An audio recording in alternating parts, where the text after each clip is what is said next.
Morning. I'm in Dubai right now. I keep traveling around the world, based out of Australia, but right now I'm in Dubai.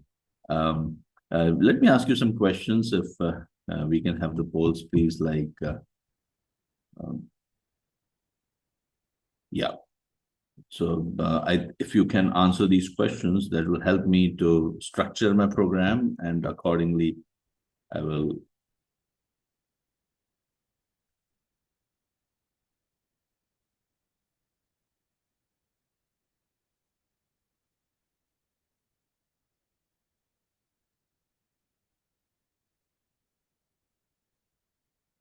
Okay, great.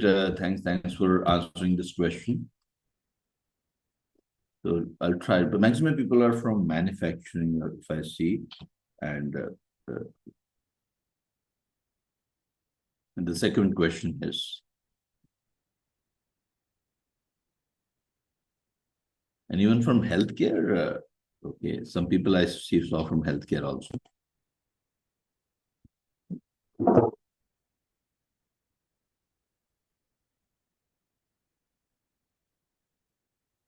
Finance, procurement. Okay, okay. I have also a very good background on finance. I'm a chemical engineer, by the way, and I worked in. I'm an MBA finance as well, so I worked in some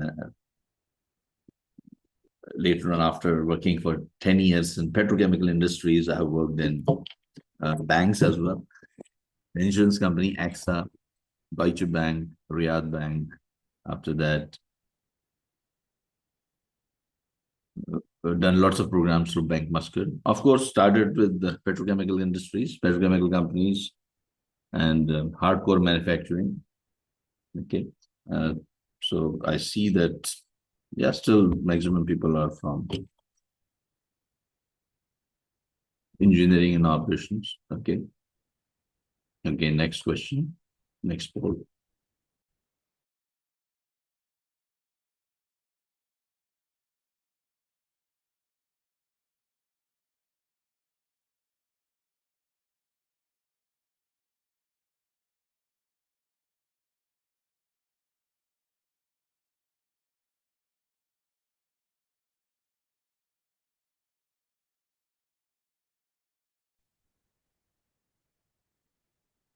Okay, great. Yeah, so I can, looking at the data which is obtained, I can tell you that you can easily expect, some of you can expect a 20-25% increase after green belt or a black belt training.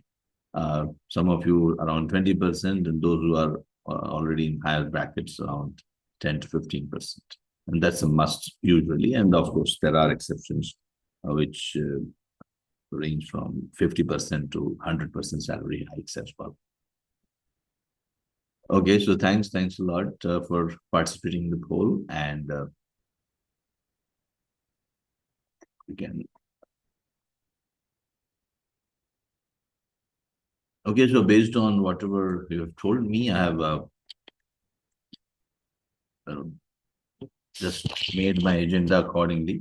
I'll introduce you to the organization, then of course to myself. I'll introduce myself as well, and after that, I will.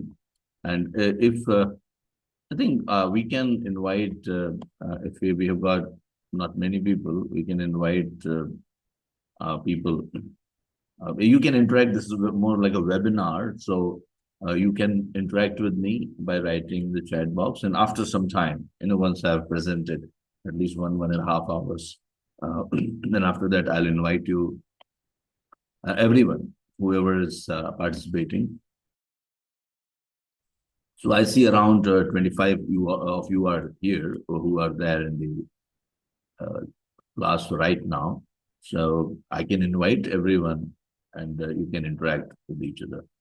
Yeah, so you will be getting Yagnesh. Yeah, Yagnesh is asking, will I get a certificate at the end of the courses? Of course, you will be getting it. We'll tell you how to get that as well. Okay. Uh, I'll also talk about DMAIC, define, measure, analyze, improve, and control. It means when you say that, when you claim that you are a yellow belt, You should know definitely what is DMAIC, and we'll be doing a project. Quickly, we'll do a project. Now, as a yellow belt, you don't have to do a project. You don't have to do any exercises with me. But when you're a green belt, you do the project with me. The same project you do with me, and you get the hands-on experience. And not only the tools and techniques which I'm going to discuss today in yellow belt, there are some more tools and techniques which a typical green belt knows, and of course, a black belt knows much more than that. We'll also see some applications if you're willing to stay on for half an hour more. It's because for most of you, it's night in the evening. So, if you're willing to wait for half an hour more, then I can also, show you some case studies. As people are joining in, and as it happens, typically in the first 10, 15 minutes, people keep joining in. So as we are waiting for everyone, let me welcome everyone formally, and also introduce myself in the next 5 to 10 minutes. Hi, welcome to Anexas. Anexas has been consulting and training the professionals in the organizations around the world since 2006, and we have trained more than 150,000 people and consulted for more than 500 organizations, which includes Fortune 100 organizations too. I'm Amitabh Saxena, and I have designed this program based on my 30 years of experience while working in various industries across many domains. The whole Anexas team once again joins me in welcoming you.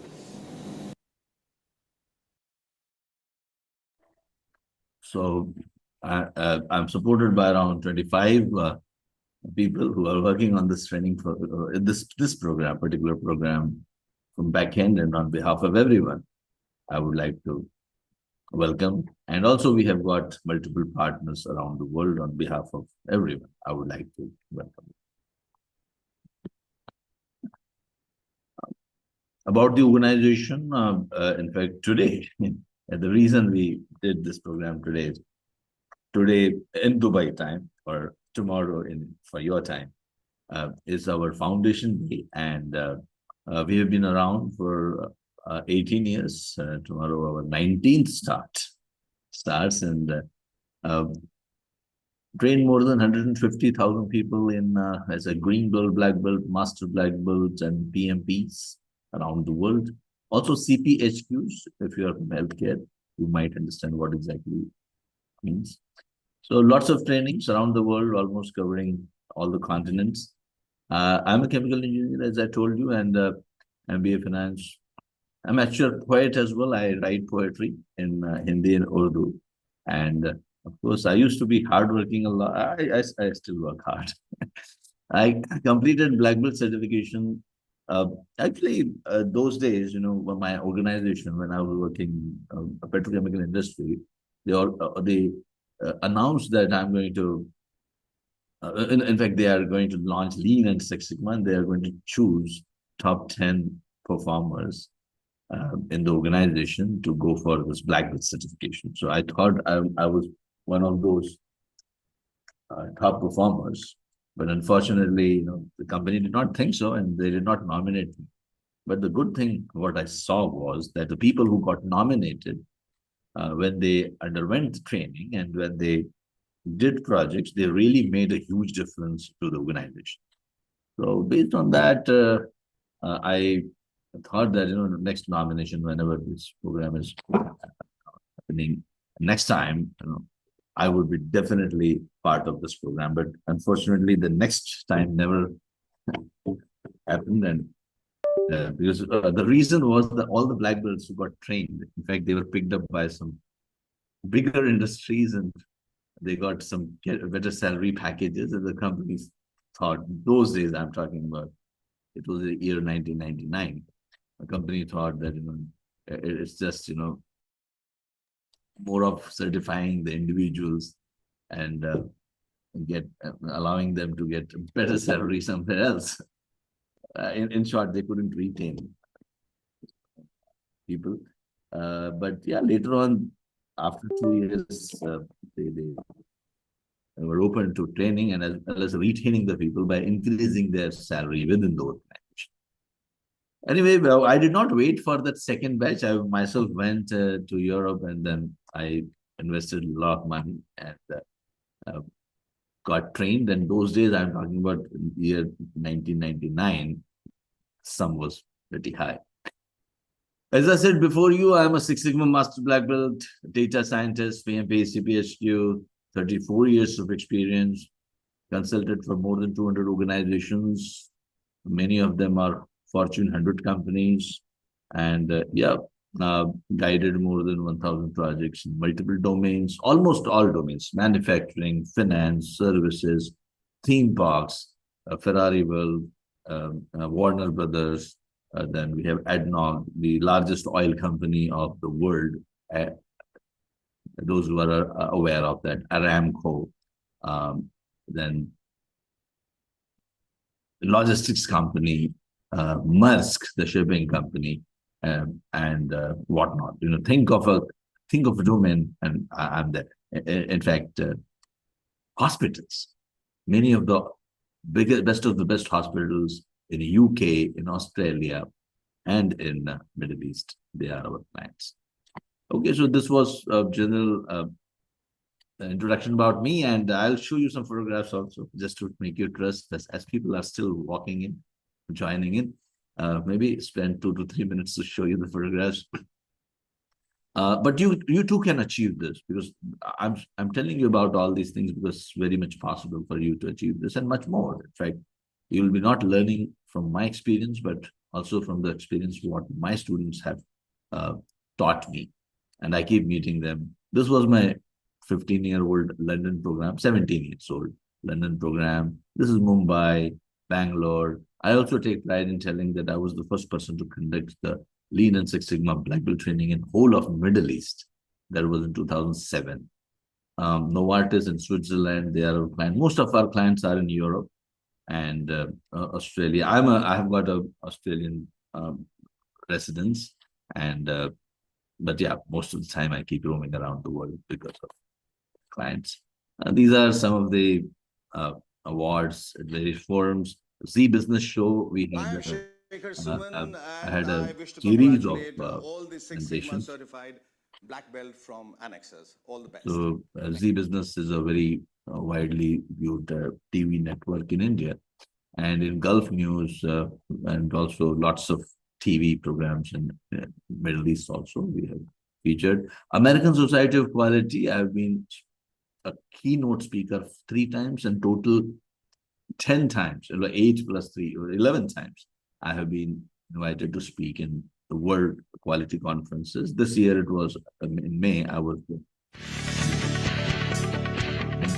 On 21st of May 2019, I'm going to speak in American Society of Quality's World Conference. I spoke that every time I speak about different domains.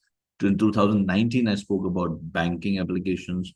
This year, I spoke about healthcare applications. Previous to that, I spoke about rig move time in oil production.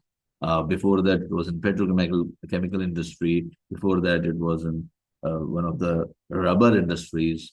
Another was food industry, the manufacturing of biscuits. So many case studies I have presented in Indian Railways, Saudi Railways, and American Railways. They are friends. And also, I keep write articles, etc. Deputy ministers of Saudi Arabia, they have whole ministry, and they have attended our training programs. National Healthcare Service in UK, they are also our clients. So lots of clients around the world. Now let us look at Lean and Six Sigma and its benefits. Hi, Juvenal. Thanks for saying hi. And I see around 25 of you are there. I'll just welcome Abdullah, Aditya, Akshar Patel. You are a famous name in India. Ashwati, Prasad. So welcome everyone. I just want to welcome everyone. Ashwati, Benjamin, Mary, Alamgir, James, John, Jagruti, Emmanuel, Mobin, Michelle, I hope I'm pronouncing your name. Michael, maybe. Shan, Shivam, Tito. Uh, I so many of you. Willie, uh, Tito, Sagar. Yeah, everyone. Hi. Yeah, so let's look at. Okay, let me ask you a question. What do you think? What is the common thread running in this this uh, in each of these bullet points? A manufacturing company improves production by 30%. Um, a hospital reduces discharge time of patients from 3 hours to 15 minutes. 64% reduction in recruitment cycle time in multinational company. Hotel improves customer experience and increases bookings to almost 2 times. A bank reduces errors and cycle times by 80% with enhanced customer satisfaction index. And insurance claims time reduced by 70%. So what's common here? What do you think is very much common in all these points?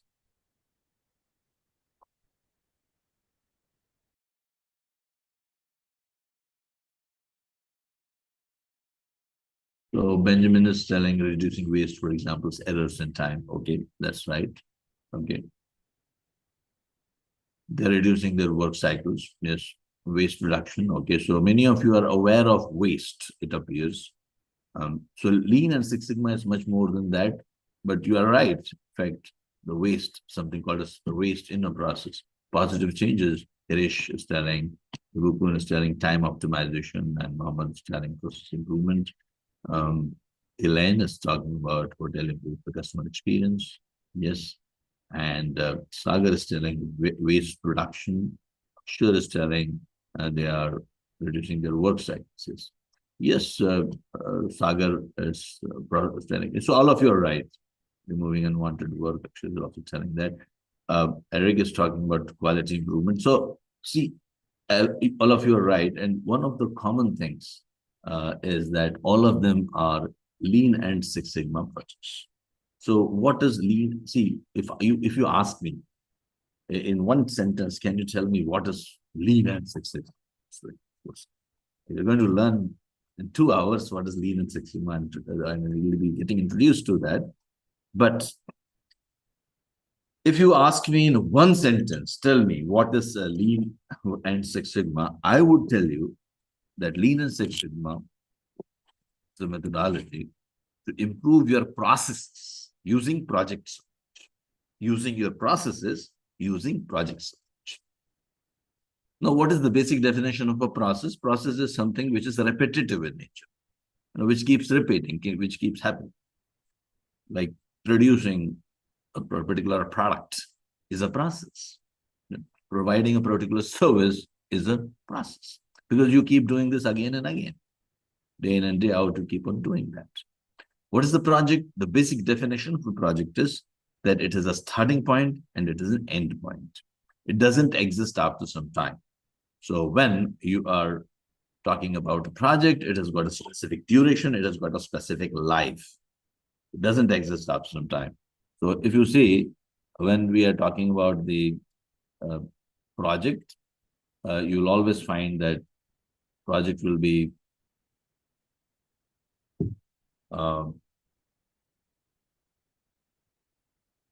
an endeavor which happens only once. So it's not repeated. It's not something which gets repeated again and again. It happens only once. So whatever you want to improve in your organization, so better is you convert this into a project. So for example, I want to increase the production. I would say that today my production is 100 tons per day, and I would like to increase this 100 tons per day to 120 tons per day with the same resources, with the same machine. Yeah, please understand, that's also important. Without adding on to any more resources. So it's like optimizing the process. So if I bring in 5 more machines and increase my production, that becomes a project. That becomes a normal project. But the improvement project is, given the existing resources, given the existing funds, how can I optimize my processes? Because that's what a Lean Six Sigma project does. That was a basic, very, very basic definition, and I hope you got. It's a lean is a tool, Akshay is saying, which uses standardized the work and remove the waste. Okay, the lean, you're talking about the lean, and Six Sigma is also there. It reduces the variation. So, uh, so as I said, they all have used lean and Six Sigma and data analysis to achieve. And we have done, and I have done these types of trainings a lot. Many trainings I have actually conducted. And for many organizations, as I was telling, some more people have joined in. So you're not missed out much except my introduction. So 10 more people have joined in, I see. So welcome, everyone, those who have joined recently. We have just started almost. And so what Lean and Six Sigma does, and I was telling those who have just joined very recently, I've got 34 years of experience guiding Lean and Six Sigma projects across the industries around the world. So I know pretty much of Six Sigma. I was just showing the pictures, etc. It's just proof that I've really done some good things and some good achievements I have got. Anyway, so what Lean and Six Sigma does. By the way, when you join my training programs, and many of these videos are available on my YouTube channel, on the company's YouTube channel, in fact, Anexas. So you can subscribe to that, and let me give a demonstration of that particular. What I'll do is I will just I will use some of the videos just to tell you that all these videos are available, and many of them are on YouTube. I can send you the links as well. And if you want, you can always watch them. In Yellow Belt 2-hour training, I'll be giving you some limited tools, which most of you will understand. If you are open to some statistical tools as well, I'll be happy to introduce you to some statistical tools as well. And this will help you to understand Six Sigma better. And many of you from manufacturing, as I took those who have just joined late, we did a poll and we found that most of you are from manufacturing industry. So I'll be trying to still balance, around 70% of you are from manufacturing, 60-70%, but we have got services as well. So I'll try to balance the examples, and I'll try to give examples from almost all the industries. But I was talking about this part, and these videos are definitely available.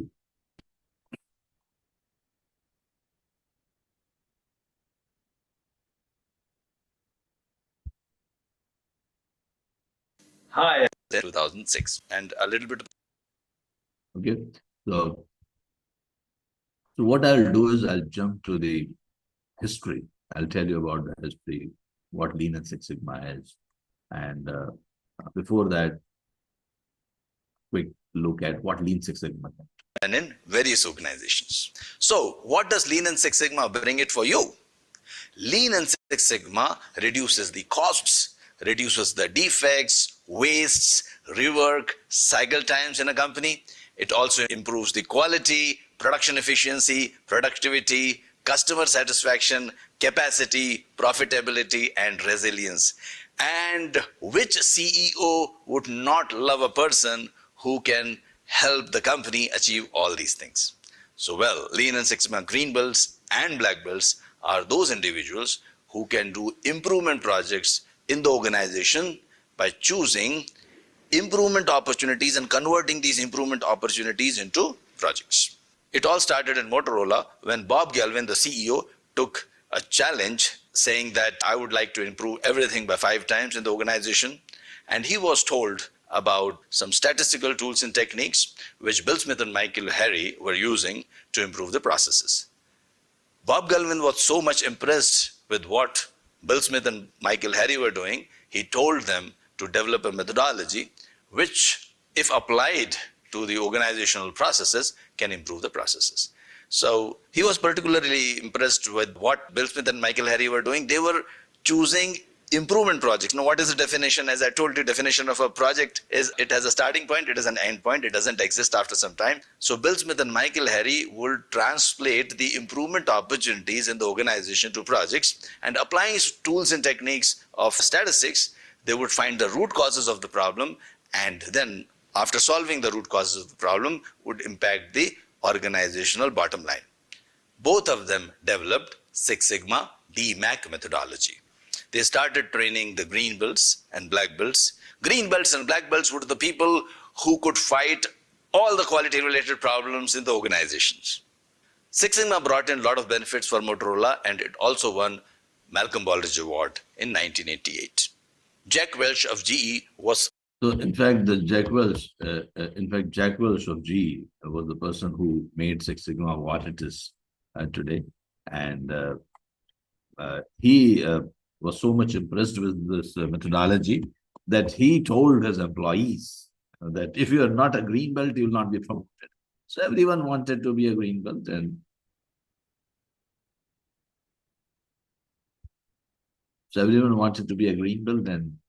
everyone really gave an excellent contribution to the cost reduction and profit improvement of the GE. After some time, they started telling their suppliers also that if you want to win business with us or from us, you need to implement Six Sigma. So the suppliers started asking, what is the Six Sigma? Then GE's Jack Welch, he said that we will be sending our master black belts to train you. And the suppliers also got some great, they could feel that it really made a difference, and they could sense that, they brought in a lot of profits for them as well and improved the quality. So they started telling their suppliers also that, if you want to get into business agreements with us, you need to have Six Sigma implemented in your organization. So this is how it spread around the world. And as we sit today, most of the Fortune 100 companies and most of the Fortune 500 companies, more than 85% of them have implemented Lean and Six Sigma. Those who have not implemented, they have got something similar approach they're following, similar to data analytics. They may not call it a Six Sigma, but the main features of that particular methodology are exactly matching what Six Sigma is.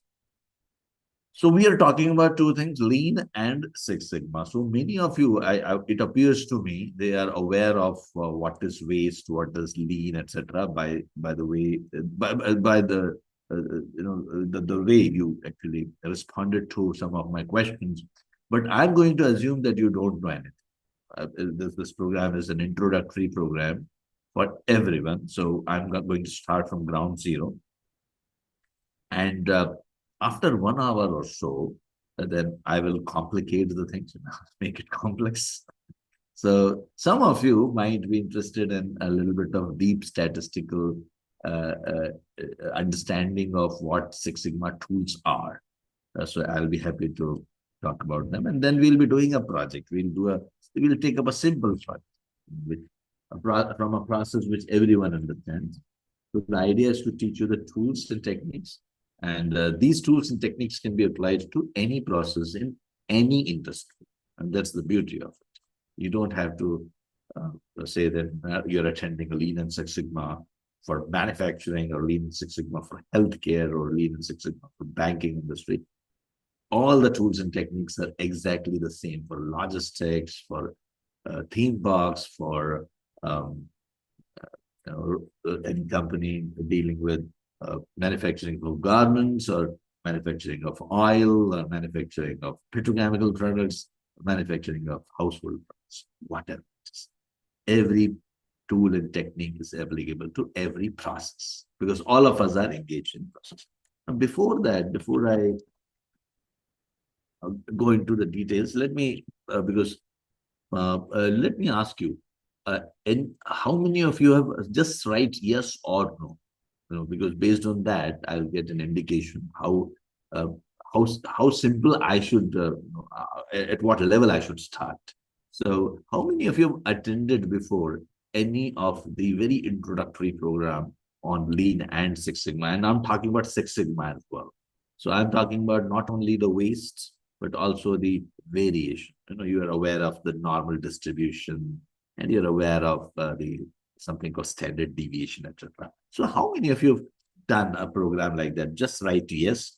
And if you have not done, not aware of this, just write no. So if I see that, so we have got Ibukun and Mohammed telling yes, Bruno telling no. Okay, okay. So most of you are telling no actually. So what I'll do is I'll just assume, I'll make my assumption that most of you, I can see that 80% of you are telling no. I understand. 3 or 4 yeses out of it, around 15 of you are saying no. So I'll start from ground zero. So let me start from the basics, very basic. See, I will draw a picture, I'll draw a model of every organization in the world, and it includes your organization too. So uh, try to visualize your organization and whatever I'm drawing here. So your organization and every organization in the world is engaged in some repetitive activity. Repetitive activity means they are performing step A, step B, step C, step D. And A and B and C and D could be steps, they could be departments, and all of them are producing an output. Okay, all of them are producing an output. This output is either in the form of a product or a service. We have a product or a service. Okay. Now, this output or a service is consumed by a customer. So we have a customer, and a factory symbol usually is indicating customer. So this is a customer. And then we have inputs. Obviously, we would have inputs which are processed through a series of process steps. So it's too early in the morning for me. It's 4:30. I woke up. I'm in Dubai. Those who joined late, hi everyone. I'm in Dubai. I'm right now in Dubai. Although stay in Australia, but keep moving around, repeating for those who just joined it. Yeah, so quite a few have joined, in fact, a little late. So welcome everyone. Welcome to the training. Right now, I'm introducing you to some of the basic concepts, which we call it a systems thing. My voice is a little low because it's too early in the morning for me. I hope I'm audible still. My team can tell me. In fact, I need to increase the volume, or I need to really speak a little louder. Now we have suppliers supplying the inputs. Okay. Suppliers supplying the inputs, which are being processed through a series of process steps. And these outputs are delivered to the customers. Now, the customers are going to give you the feedback about your products or services. And also, you will be predicting the demand of your products or services. And that would be analyzed by your planning department or your strategy department. And they would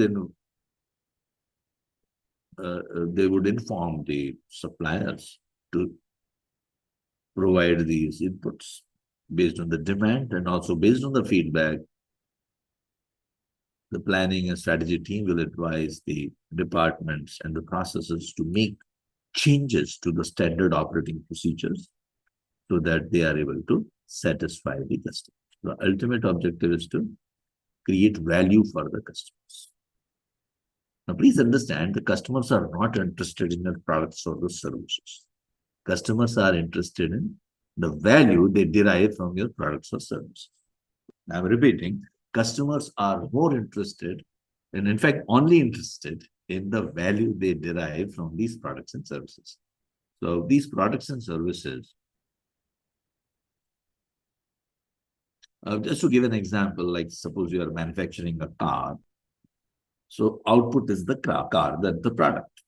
And if you are, let's say, in a bank, your account opening service or fixed deposit service, these are your services. So if you're manufacturing a car, the customer is not so much interested in the car. Customer is interested in the value they are deriving from the car. So probably for a car, the value could be, depending on the car, which car you're talking about, but usually the value is that they would like to get transported from one place to another place comfortably. That's the real value they want from the car.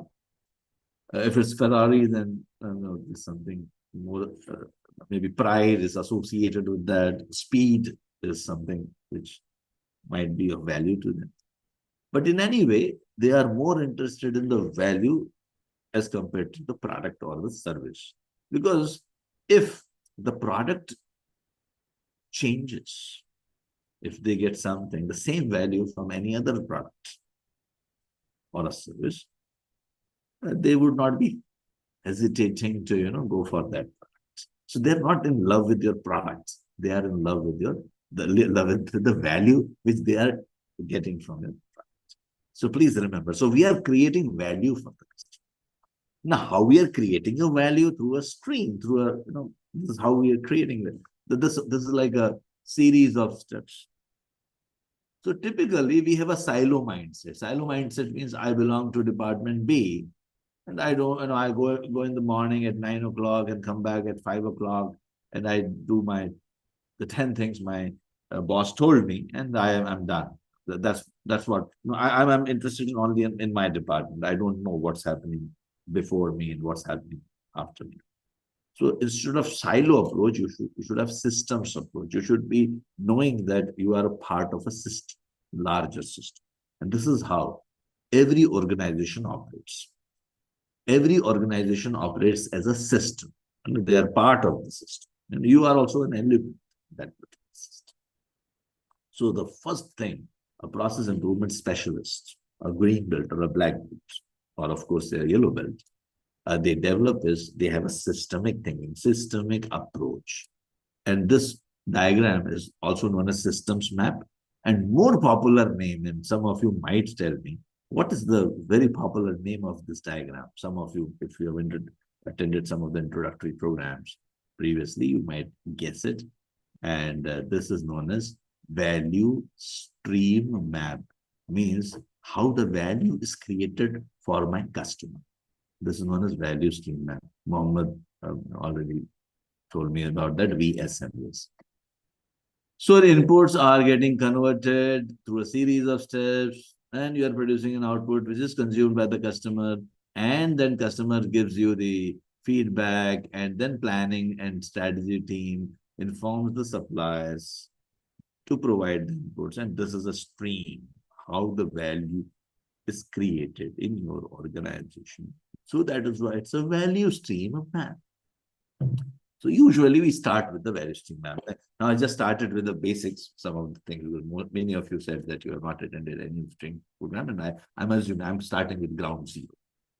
So you should have a systems mindset before you think of any improvement. So you can't improve if you have a silo-oriented thought process or silo mindset. I hope you understood this. Now, if I go a little bit further, see, now value, these are all abstract nouns.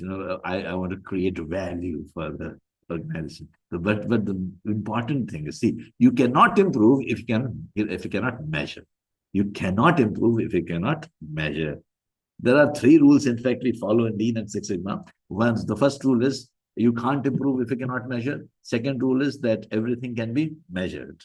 And the third rule is if you think something cannot be measured, then go back to rule number 2. That means everything can be measured.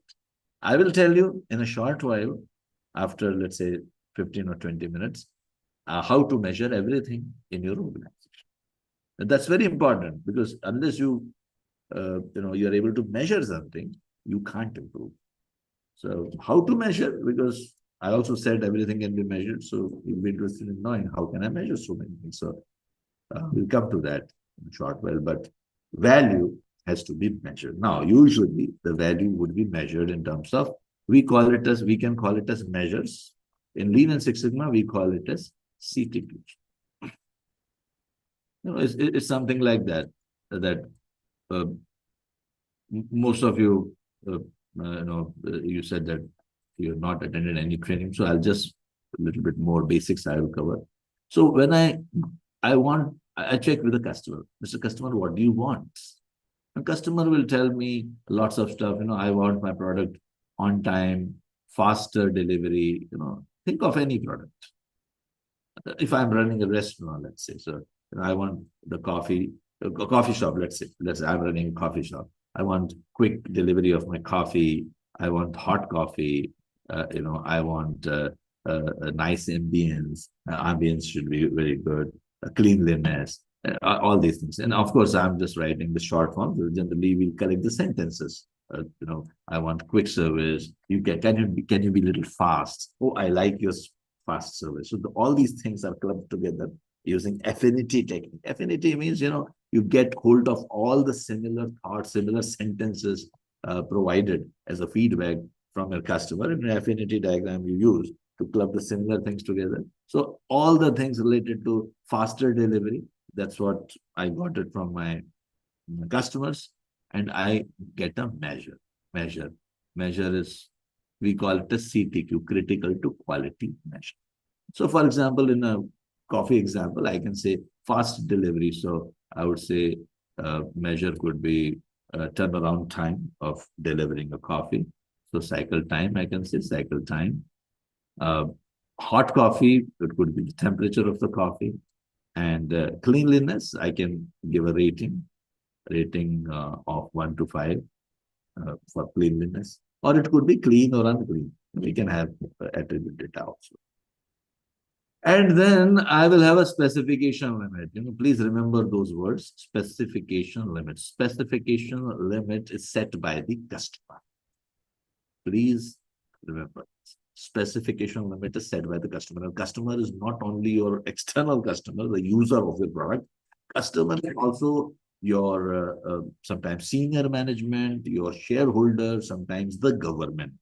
Okay, so customer is anyone who is interested in a particular measure of your product. So here I can say faster delivery, it should be less than 15 minutes or 10 minutes, whatever it is.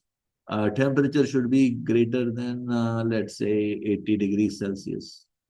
Okay. Rating, it should be greater than, average rating should be greater than 4, or 95% of the people should rate me above 4. This could be any specification. I'm just taking an example.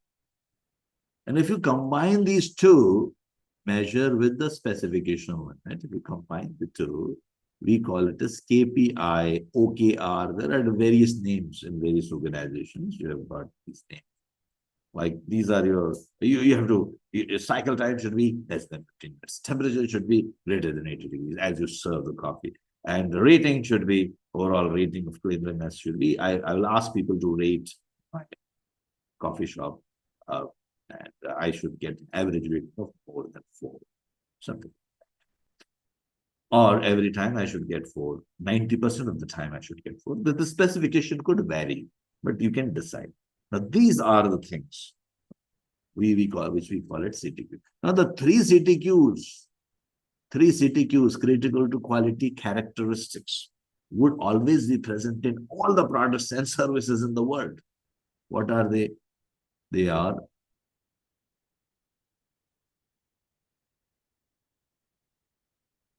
time, then cost. The cost will be definitely. And the errors or defects. You can say errors or defects. Now, errors or defects combines lots of things. Anything which is beyond the particular specification limit becomes a defect. Sometimes, that's why sometimes we can combine everything into errors or defects. Like, for example, if my coffee is delivered more than 15 minutes, it becomes a defect. If my coffee is more than less than 80 degrees Celsius, it is a defect. If my cleanliness rating is less than 4, it becomes a defect. So it's a common measure. But still, rather than defects, if I can measure in terms of continuous data, which I will tell you what is continuous data in short, I say time and cost or weight. These are all different types of data which are a little bit more specific. Otherwise, error or defects or defective products becomes a generic measure of my quality. But these three things will always be there. The time, everyone is interested in time. Think of your products. Time is very important for customers. So think of your product. Cost is also important. Now we call this as effectiveness measure. Effectiveness measure means first I should deliver to the customer. I should be effective. I should deliver to the customer what the customer wants. Then these are efficiency measures. Efficiency means usually the shareholders are interested in efficiency. That means, you should deliver to the customer what the customer wants, but try to deliver it in lesser time. Try to take less time. Instead of taking 6 hours to do a particular job, can you take 4 hours to do this job? So time is important from customer's perspective also. I'm not saying that it's only important from shareholders' perspective. It is important from both perspective. But more, as a shareholder, I'm more interested. Can you deliver this coffee instead of having 6 people involved in it? Can you deliver in 4 people? Costs. Can you get the same coffee, whatever you're serving to the customer? Your raw material costs are, say, X dollars. Can you make it 10% less? And when I make it 10% less, I get profits. My profits increase. Or in case I don't want to increase my profits, but my share market, share price will, market share will increase. It's too early in the morning, right? Okay, I should have my coffee now.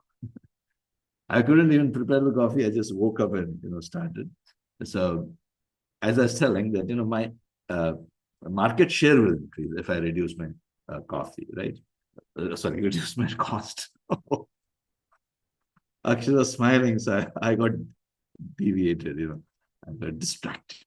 Okay, anyway, so here efficiency and effectiveness. Now, see, we have got 3 measures, and there could be multiple measures. If you are manufacturing chocolates, the weight of the chocolate could be another measure.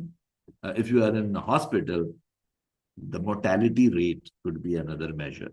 If you are in bank, compliance, percentage of compliance could be another measure. So there could be multiple measures. There could be hundreds of measures related to your product and related to your service. Okay. But 3 will be always there. 3 is like so much common. So just wanted to tell you, this is the model, this is the basics of any business.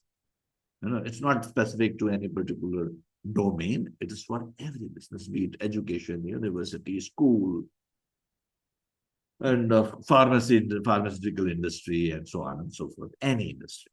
Now, once we have understood how to make my customer happy, because if I make my customer happy, he's going to give me more profits. Yeah. So I can target. Now, I can't, think in terms of value and this and that and designing. What I would do is I'll measure what is my performance in terms of time, what is my performance in terms of cost, what is my performance in terms of defects, what is my performance in terms of weight variation, or what is my performance in terms of whatever the customer wants to, like cleanliness.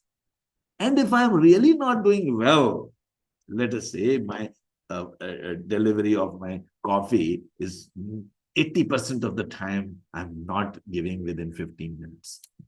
People keep waiting. 20 minutes, 25 minutes. I have a long queue. Then this leads to customer dissatisfaction. And that's what we want to reduce. Okay. So wherever we are really not performing well, that becomes a project. So we have to choose the right projects. We have to choose the right projects, and this is actually done by black belts and master black belts. Now we are in yellow belt, so but still, I just wanted to give you a little bit of idea of how these projects are. And these projects are selected. And just imagine, it's in a large organization, there are 5, 10 green belts or black belts working on multiple projects. Someone is reducing the time, someone is reducing the cost, someone is reducing the defects, someone is reducing the weight variation in a manufacturing product. And what kind of difference collective effort will make. Just imagine, what kind of major difference. It will be like transforming the whole organization. And there are organizations, I'm consulting with so many organizations, they are doing hundreds of projects simultaneously. So I initiated in Maersk in shipping company in Copenhagen in Denmark, long time ago, 2007. I initiated an AXA in insurance. It's an insurance company back in 2002 and 2003. I can't say I initiated because I was part of that whole initiation team. And they're still continuing. They're into their, I think, 22nd year of implementing lean. So it's a continuous process. They keep on doing projects around the world. And I have started in a very small manufacturing setups also, with working with 20 people, 30 people, 50 people. So it's for everyone. Now, having understood this, now let me take you back. I'm sorry for giving you a little bit of too much of basic information. Some of you might be finding it too much of basic, but welcome to the training program. We start from ground zero. Okay. So what I do is, see, when you produce, so let me explain. It will take around 5-10 minutes to explain to you what lean means, and around 20 to 25 minutes to explain to you what Six Sigma means or what variation means. And after that, we will do projects. So let me check the time. I think almost 1 hour. So last half an hour, I will do a project. We'll do a project together. So I'll choose one of the measures from an organization, and I'll show you how DMAIC, define, measure, analyze, influence, control. You can apply DMAIC, define, measure, analyze, influence, control. We'll see some tools and techniques, and we'll learn the tools, and we'll apply these tools and techniques. And before that, next half an hour, I'll also introduce you to some of the basic fundamental statistics, which will be useful in doing our projects. So next 1 hour, and in the last half an hour, I would be a little fast. I'll be, the more important the objective would be in the last half an hour is to show you the flow of tools and techniques. I'll not get into the details of these tools and techniques. In fact, there are so many tools and techniques. I'll quickly show you, what a typical green belt or black belt does. The idea is to give you a quick overview of these tools and techniques. And of course, if you are interested, you can always join my green belt and black belt training programs. I run this on Saturdays and Sundays. I run this on weekends. I run this in the evenings for you sometimes, and morning for others. Or I run in morning and in the evening. So I'm doing this full time, and I'm full time with the organization. I'm not working somewhere else in my spare time and conducting these training programs. I'm full time into this for the last 25 years or so. 34 years experience total, and last 25 years or so, I'm totally into Lean and Six Sigma. So I'm a good person to learn from. Okay, coming back, and my team keeps telling me, you have to tell all these things in between. Okay, so now let us learn about Lean. Lean is about reducing the waste in the system, and Six Sigma is about reducing the variation in the system. And let us learn about both a little bit. So waste, what do you mean by waste? Now, if I take you back to this, because this being very introductory program, I'll be using some simple words. I'll not use the jargons, but I'll also tell you about jargons after a while. So see, when you are looking at this, and if you see, we talked about there's a stream. Now, what may happen is, let's say, step number A takes 10 minutes to complete. Step number B takes 10 minutes to complete. Step number C, or the department C, takes 20 minutes to process a job or complete a job, and it takes 10 minutes. And let us say the demand of the customer is such that, and we can predict the demand very easily nowadays. Uh, you may say, well, how can I predict? There's a lot of variation. So we have ways to deal with that. Every process has variation, and we'll learn about variation in a short while. So don't worry about it. So let's say on an average, my customer wants my product every 10 minutes. And there are so many customers, they want let's say there are, just to give an example, I'm producing cars and 24 cars are demanded by my customers every day. So 24 hours, 24 cars. So my customer demands car every 1 hour. We call this a stacked time. So for example, the stacked time, let's say it's 10 minutes. Means every 10 minutes, customer wants my product. It could be 10 minutes, it could be 1 millisecond, it could be 1.1 millisecond, it could be 3 hours, so it could be any number. For example, I'm just taking stack time is 10 minutes. That means customers approaching my organization, the demand is such that every 10 minutes I should produce a product. And I'm taking a very simple example. Today, only the basics. There are lots of complications, by the way, but today we start with basics. Once you start with basics, you can complicate the matters, right? So, in such situation, 10 minutes, 10 minutes, 20 minutes, and 10 minutes, you will always find that there is work in process inventory here. Means there would be a waiting time of my product. You'll see that there is some inventory stuck there. This is known as waste. See, continuous flow is important. I've got a very good video of flow, explaining the flow in using Toyota example. I will not be showing this video here, but if you are interested, you can just watch that video on my YouTube channel, on our company's YouTube channel. Everything is available. I'll just tell you, this is about explaining everything, using how to calculate the takt time, all these things, using a very simple example, and giving you the story of Toyota also, how Taichi Ono went to US, and then he learned certain things from supermarkets, etc. All these things, just have a look at it. I'll give you using the non-value added activities only in B. Okay, so these are very, very useful videos. Just wanted to tell you, and you can always watch them in your spare time. Today, our intention is to become a yellow belt. Very, very basic introduction now to do all these concepts. Now, coming back. So the tag time is 10 minutes. Every 10 minutes, I want my product. Now you can easily see that we are stuck here. So this is not a continuous flow. And our job is to create continuous flow, because this will be waste. My money is stuck there, right? And also the customer would be waiting, isn't it? Every 10 minutes, the customer will not get his products. So I need to put, maybe to simplify the things right now, I can put 2 stations here so that this also becomes 10 minutes. Or I can attack this, it's a constraint for me right now. I can focus on C and try to reduce non-value added activities in C. Yeah, in C. And then once I do that, I can make it 10 minutes.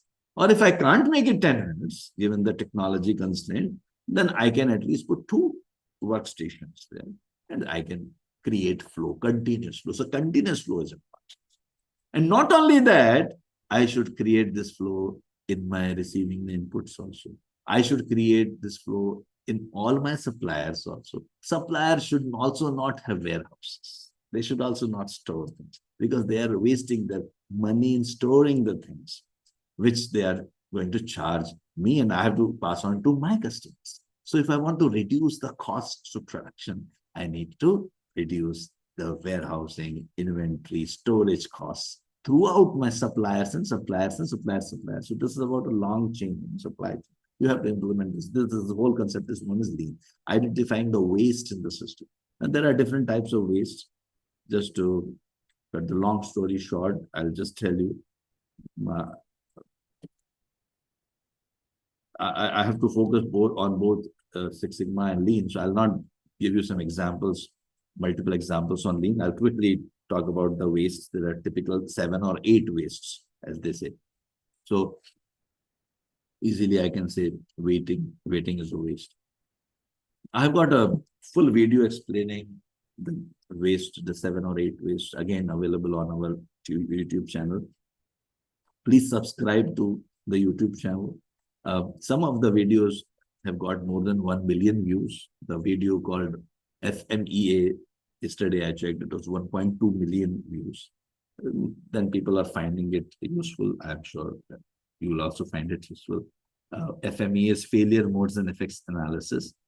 Please, because I will not be covering FMEA, failure modes and effects analysis, in today's session. Obviously, it is for green belts and black belts, but you can still have a look at it and you can still learn FMEA, and you can also learn about this beautiful tool which you can apply immediately in your organization, maybe tomorrow, day after tomorrow, when you're going back on Monday. You can always use FME and improve your process in just 2 to 3 hours. You can get some good solutions.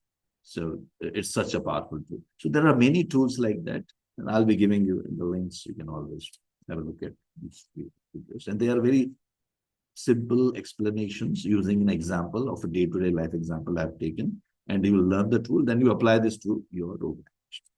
Okay, now coming back. So waiting time, transportation. Okay, transportation means moving things from one place to another place. Moving things from one place to another place. My team is also giving, if you see, they're giving the links here. Please toast these links if you are interested in to watch these links. So we have over processing, giving to the customer more than what they asked for. It's waste. Inventory, it's a storage cost. It's of no use. Reduce the inventory to as low as possible. They talk about zero inventory. Zero is more like a theoretical number. You can never have a zero inventory. But zero inventory means that's my target. I don't want to have too much of inventory. Then we have got rework and rejection. Anything not done right the first time is a waste. Anything starting with review, rework, anything you are doing for the second time. So first you commit a mistake, and then you try to correct that mistake. That's rework. So you wasted the organization's resources in making a mistake and then again correcting it. It's a waste. So rework and rejection, they are considered as waste. Underutilized resources or intelligence. Your people are talented, but you're not using them, or your machines are really useful, but you're not using them. So that is known as waste. And also reducing more than required. Again, it will require storage costs. So produce just in time. The example I was giving, 10 minutes, every 10 minutes, if I set my whole process to manufacturing the product every 10 minutes, or or provide the service every 10 minutes, like I'm an insurance claims processing company. So every 10 minutes, I should be able to process one claim. Or so in that case, if I'm able to do that, there is no waste in the system. The line is perfectly balanced. So these are the concepts of lean. Some of the common things which you use in lean is waste. The waste is known as muda. Muda. Muda means the waste. I talked about the 7 or 8 ways that is much. Then we have Mura and Muri. See, Mura and Muri is about variation and overburden. So variation means, if just to take our example, which I just gave you in the value stream map. Suppose there is a variation in my completion time of the steps number A, B, and C, and D. The 10 minutes, 10 minutes, 20 minutes, and 10 minutes. That will produce waste. So there should be no variation. Then also, variation is also about the measure which the customer is interested, like weight variation. So weight variation, these kinds of variations are very well taken care of by Six Sigma, philosophy of Six Sigma. And when we combine together, we get lean and Six Sigma. Some people say, which is better, lean or Six Sigma? In fact, it's a question. I could term as a waste. It's not a right question. In fact, why don't you use both? It's not that I'm I'm comfortable in Lean and I'm comfortable with Six Sigma. In fact, some of the problems can be solved using Six Sigma. Some of the problems can be solved using Lean. And why don't you solve all the problems in organizations? All the problems can be solved using Lean and Six Sigma. So use both. And that is why we always talk in terms of Lean and Six Sigma. Now, coming to the variation part. So here we've understood some of the Lean concepts. One another concept, Muda, Mura, Muri. I will not give you too many jargons, don't worry. There is another one more jargon, will definitely let me add here, and then I will stop with the lead part. There is something called as Poka-yoke. Poka-yoke means mistake proofing. It means even by mistake, you cannot commit a mistake. For example, and I have got again, I have got videos for everything. So if I tell you about some of the examples of and if you join my green belt sessions, you get all the videos in series, in fact, and you get to know all these tools and techniques in a structured way. It's not that I'm unstructured right now. Still, I'm following a structure, but you'll get a better. And everything in detail. So here, I'll just tell you, see, these are some of the examples. Pin was installed. So say, for example, let me give you some day-to-day life example. Or let's say this example I can take. See, when you are punching, the people were punching on the wrong side of the plate. So what they did was they provided a pin and a hole in that plate so that you can fit that plate in that hole so that you punch always on the right side. So that is one thing, one example of Poka-yoke. Some more examples of Poka-yoke are error proofing or mistake proofing or fool proofing. Even a foolish person cannot commit a mistake. Like for example, software that confirms an unusual choice so that it prevents you from committing a mistake. Some another example could be, let us say, your SIM card. You see that corner, it is there because the cut is there because of the, it ensures that you are inserting the SIM card the right way. So even if you want, you cannot insert incorrectly. These are some of the devices which are used in Lean, and we call them as Poka-yoke. It's a Japanese term which means foolproofing or mistake. And so see, these are some examples. So there are so many examples, and you learn how to create a Poka-yoke in a process. There are some ways. There is a structured process of creating a Poka-yoke in your process. So it could be shutting down. Some more examples are there. Account is deactivated if a user incorrectly enters the password, etc. So these are some examples of Poka. So I just wanted to introduce you to some basic Lean concepts. Now let us move on to the variation part. Now let me also check with you. Are you okay? Now, are you comfortable? It's an introductory program. Sometimes I can keep everything as basic, very simple, very easy, so that you are impressed with, like, yeah, I understood everything. Or are you able to take on a little bit of statistical concepts? If you are fine with that, even, in black belt, definitely we go into that, those levels, but I can take that risk of taking you through some of the statistical concepts. So are you comfortable with that? And would you be interested in learning about the variation in detail and what is standard, what is a normal distribution, normal curve, etc. So if you are okay with that, I can just proceed accordingly. And if you say, no, like, keep it simple, keep it, till now I was okay. This was something what I understood. No statistics, no mathematics. Then I'm even fine there, because there are a lot of tools and techniques. Some are statistical and some are non-stats. So I can cover either. So some of you are telling. So now I have received only 5-6 responses. All of them are saying yes. So those who are no, please write no. Okay. So now I have received some more responses, and everyone is saying yes. And if I may assume it's a yes. So let me talk a little bit about variation. Okay. So let me give a little example. Of course, before that, let me also tell you there are certain stages. You become a yellow belt, which you are becoming today. You will be getting introduced to some basic concepts, not only basic, because you asked for some advanced concept. You will be getting introduced to some advanced concepts which are used in green belt, black belt as well. Green belts are the people who can do the project. You do the project with me in the classroom, apply these tools and techniques in the classroom, and then black belt, they learn some more advanced tools like hypothesis tests, etc., ANOVA, regression, binary logistic regression. And the good news is everything is done by you don't have to really be an expert in statistics. Just click the buttons. No programming, nothing.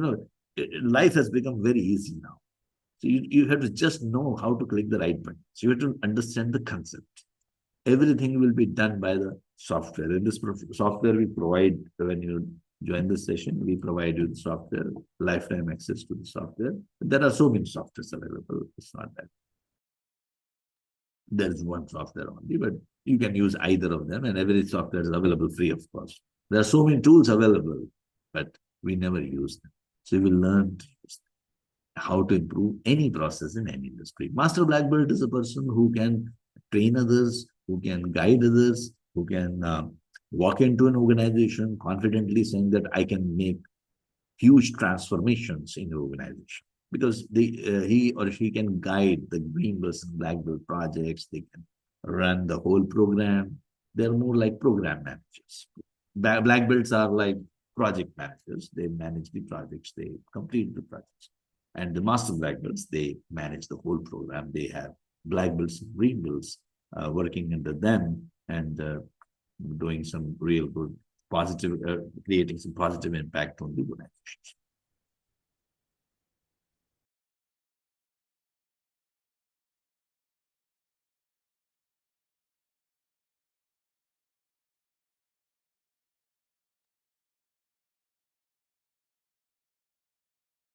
So before I go to DMAIC, let me, because you asked for it and because you're asking for it, let me introduce you some basic statistical concepts in the next 15 minutes.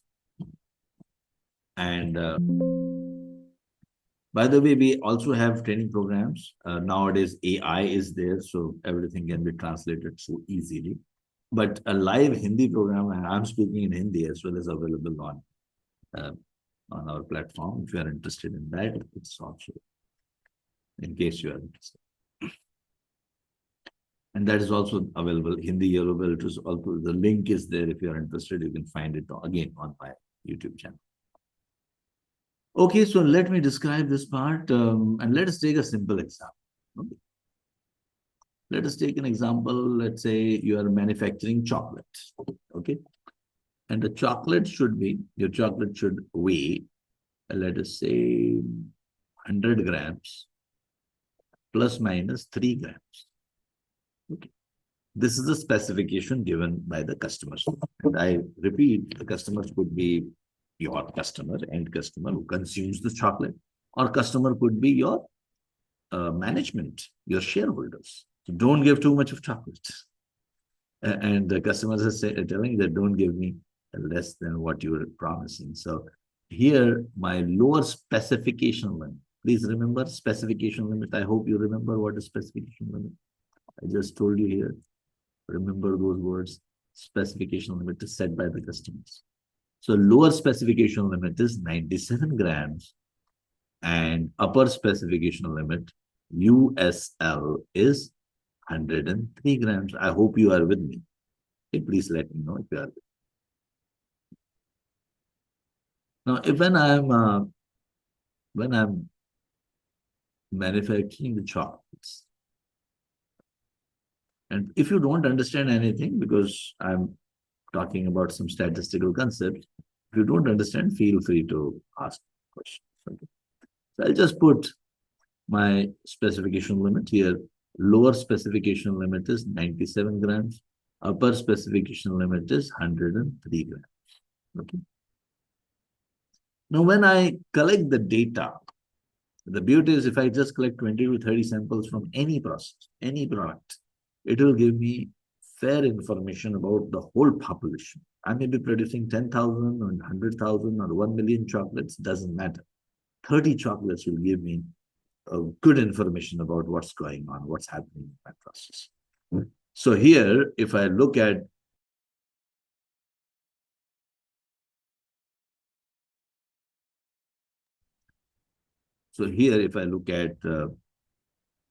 let's say, uh, three situations I will talk about.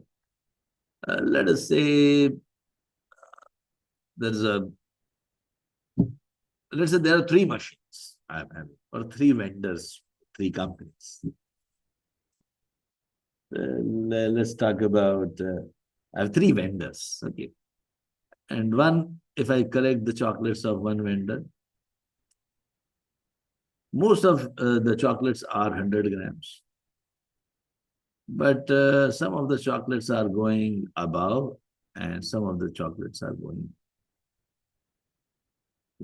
And this is a typical behavior of any repetitive process. And what I just have drawn is known as histogram. Histogram means most of the chocolates are at 100. But some of them are going 101, 102, 103, 104, 105, even 106. They're going up to 106 also. Here, they are going up to 90, let's say 94 also. Okay. The good thing, let me also talk about something else. See, one, Mr. Carl Friedrich Gauss, he, in 18th century, he found one interesting phenomena about repetitive process. He said, all the repetitive processes in the world, they follow this distribution. We call it as normal distribution. It's normal to obtain a normal distribution. Okay? It is normal to obtain a normal distribution. And those who are finding it a little difficult to understand this, because I'm doing it in a hurry.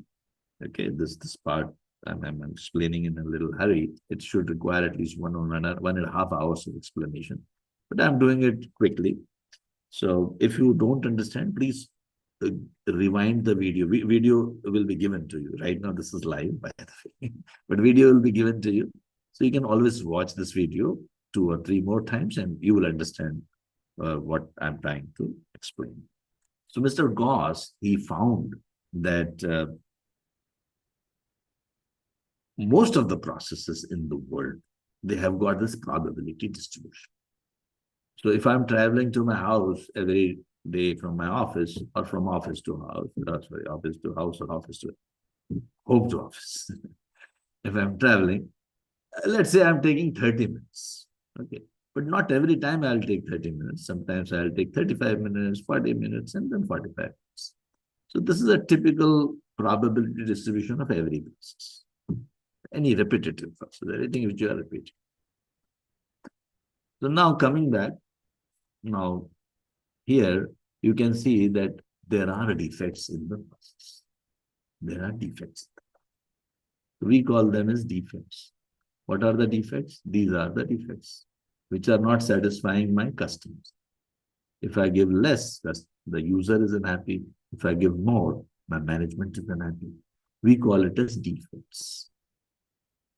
So if I replace the histogram with the probability distribution, it will look like something like this.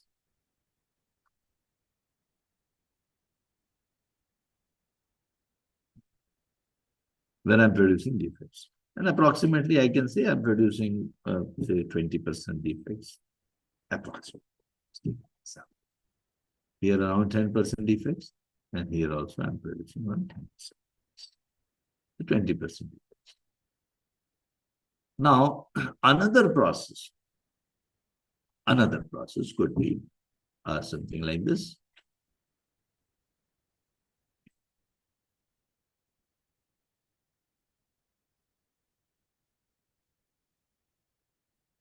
Uh, in this case, I'm producing very few defects. There's a probability of producing. So almost I'm not producing 99%. I'm perfect, but sometimes 1% here and there. Because sometimes the process might shift towards right side, left side. It may happen that it will have become here.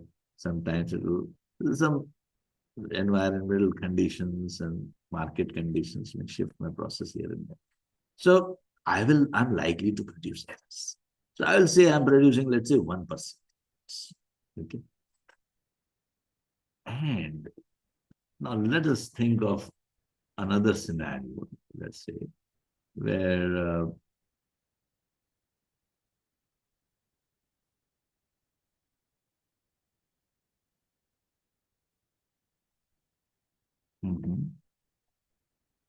my variation is very, very less.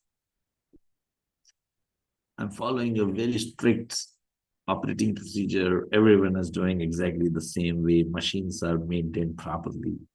Operators are trained. Everything's perfect. Now, what is the probability of me producing errors? So this curve actually never touches the x-axis. It goes on and on and on and on and on and on and on. So still I'm producing some defects, but they will be 0.000034, very less errors, less defects, almost in millions. I'll have to count like 3 defects in 1 million. Okay. Such process in millions of chocolates, some 3-4 defects will be there. It's like a very good process. So if you reduce the variation, you improve your quality, improve your profits. Better quality is always satisfying the customers. And it reduces the waste of your products as well. And also, it will satisfy both customers internal, my shareholders, as well as the external customers. And it will also satisfy, if you're talking about food industry, there's government, which has regulations. So you can't, you have to deliver what you promised. So it satisfies the government also. So less variation, better is the process. So Six Sigma reduces the variation in your process. Yes. Now let us talk a little bit about what Gauss told us. Gauss found one interesting. He said, and I think he had too much time. In 10 years, he studied this curve, and he found some interesting thing. He said that every data, like for example, let's say, if I take my traveling time, one day I took 30 minutes, another day I took 32 minutes, 28 minutes, 29 minutes, 26 minutes, 37 minutes. I will not take every day 30. Sometimes the variation will be there. 32 minutes, 29 minutes, 33 minutes, and so on and so forth. So if I keep on collecting the data, I will get that average is 30. And also you will get something called a standard deviation. Standard deviation. Now, how to calculate standard deviation, I will not be talking about in yellow belt. But if you are interested in deriving the formula, how the standard deviation formula is derived, it is represented by a Greek symbol called S, sigma. Sigma, S in Greek is written like this. So that can be easily calculated. Nowadays, you have Excel sheets and Minitab. I'll show you Minitab as I promised. Last half an hour, we'll be doing a project together. I'll show you. But standard deviation explanation is given in the chat box. You can see Naveen has already put that link there. So if you are interested, you can watch how to get the standard deviation. But more important is that the use of standard deviation. So standard deviation can be easily calculated. And let's say our average is 30 and standard deviation is 5. Excel also you can calculate. Just put the numbers and is equal to STDEV. So don't worry about that calculation right now, but just remember that there is every data set will have an average and standard deviation. What is more important is that what Mr. Gauss found was that all processes, now this is true for all processes, within plus and minus, whether plus and minus 3 times standard deviation would lie 99.73% of the total population. Now, this is a theorem. Theorem means you don't have to prove. It exists. It exists in nature. It happens like that. You see that around. So, if I just collect the data, like for example, if I collect if I use this data saying my average is 30 and standard deviation 5. So I can predict how much time, 99% of the time, I would be taking how much time to travel to my office every day. Let us do that. So here I have got average. Average is 30. If I add 1 time standard deviation is 5. So 1 time standard deviation means 5. 30 plus 5 is 35. If I add 2 times standard deviation, then it becomes 40. And what will be the 3 times standard deviation, if you can tell me? It's 45, right? And here it will be 25, it will be 20, and this will be 15. I hope you've understood, and please let me know if you have not understood.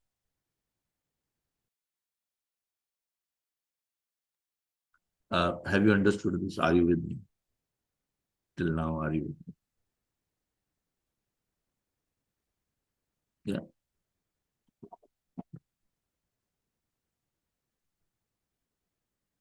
Great.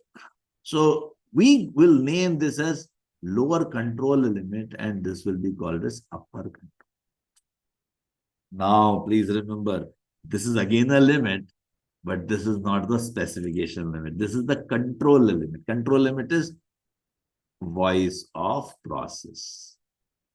My process, voice of process. Process is telling me that I'm going to behave within this range. The customer may want whatever they want, but there is a voice of process too. Let's say my customer may say, I have to run marathons. Marathon. I have to run marathon.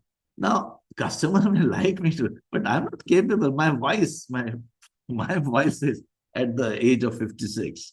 You better, stay. Anyway, a lot of people are running at the age of 60 as well, but I know the capacity, my voice of process. I have got my capability, which we call it as process capability. So here, if I take an example of the same chocolate example, so there is voice of process. Earlier, there was a voice of process saying that this was voice of process. There was the limit. If you remember, this was the LCL and UCL of that process. That process was telling, I'm going to behave between 106 to 94. Yep. That's the way I am. Another process was telling, this is my voice. My control limits are different.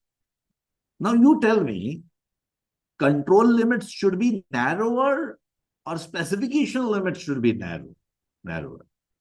Which should be narrower so that the customer is narrow.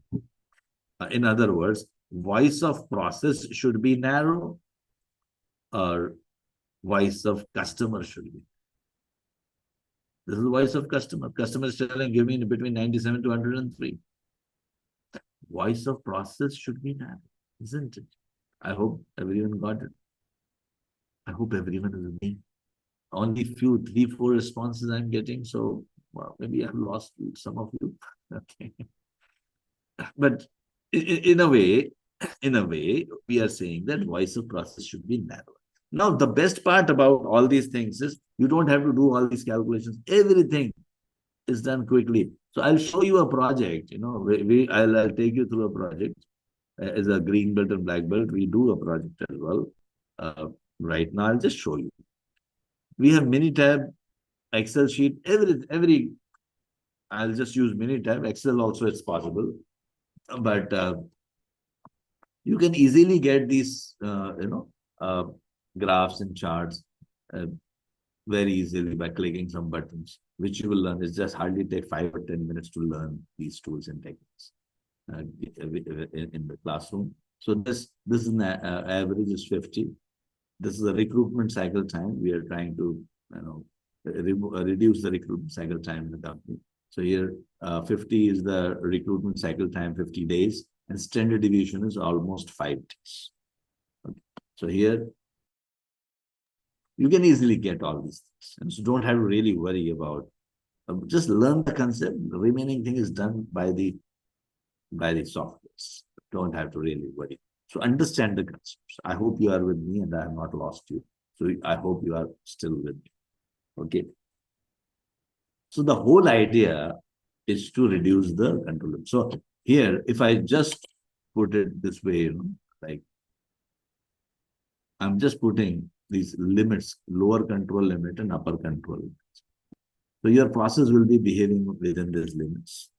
Your chocolate weight or my traveling time, whatever you want to take an example, will be having. Now, I want to, suppose I want to, this is too much wide, let's say. I'm behaving between 94 to, let's say, 106. And my customer is telling that you should be within 96 to 97 to 103. So I am producing defects. So the whole idea is to convert my process into a process something like this, which is narrower. So my control limits, the new control limits should be narrower, should be within the specification. So the whole idea, the Six Sigma effort is to bring your control limits within the specification. So first you have to measure where are you, and then if you are going away from your specification limits, then make the variation lower so that you are able to satisfy your customers. This is the whole effort. Now, if you've understood this part, now let me take you. We can take some more examples also. If you want to know about this particular thing, I've explained the control chart, basics of control chart using a simple day-to-day life example in a video. You can always watch that. But if you have understood up to here, what is plus minus 3 times standard deviation, 99% of the time, you will find your performance within that a lower control limit and upper control limit. And every process has got its own limits. And you can easily get those limits by collecting the data from the process. So this is how a typical, every process in every industry behaves, be it a bank, be it a manufacturing industry. Temperature in a reactor, it follows normal distribution. Production of a particular plant follows normal distribution. Number of unsafe incidents in the company follow normal distribution. Number of errors committed by the staff in the bank or in any industry, they follow. Everything is following some distribution. In fact, error follow a little bit different distribution, but I'll not go into the detail, but more or less they follow a distribution. So now with that in mind, let us do a project. Okay. So I'll take you through. Now, whenever you are doing a project, we follow a methodology called DMAIC, define, measure, analyze, improve, and control. DMAIC, define, measure, analyze, improve, and control. So let us see DMAIC. So when you want to improve something, and we'll be learning those tools, SciPOC, Charter, types of data, etc. Normal distribution, I have already introduced to you. Control chart, I have already introduced to you the basics. Lower control limit and upper control limit. What I do was known as control charts. Cause and effect diagram also we will learn. Pareto, a little bit idea, I'll give it to you. Box plots and scatter plots idea, brief introduction, I'll give it to you. And the process mapping as well. What it is, the brief idea, I'll be giving it to you. So let us see. Pokayoke I have already spoken. So let us see. I want to reduce the recruitment cycle time in this company. And the engineers are being recruited. And I want to reduce the recruitment cycle time because it takes a long time to recruit the candidates. And then I lose my productivity. And also I need to charge the clients for my engineers. It's a It's an EPC company. So more engineers, I can charge more clients. I can send my engineers at the client's places. So I follow define, measure, analyze, improve, control. So we, in the define phase, first we form the team. The people who are doing the project, they become the green belts. The person who's guiding them is the master black belt. In whose process you are doing the project, the manager of the process. He's known as the process. So here the process owner would be the recruitment manager. He or she may not be a green belt or a black belt. They don't have to attend any training, but we have to designate that person as the process. And then we have got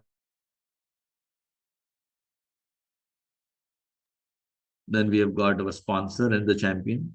Sponsor and the champion is the person who is the head of the department of the process, in whose process we are doing the project. So here HR director is the sponsor or the champion.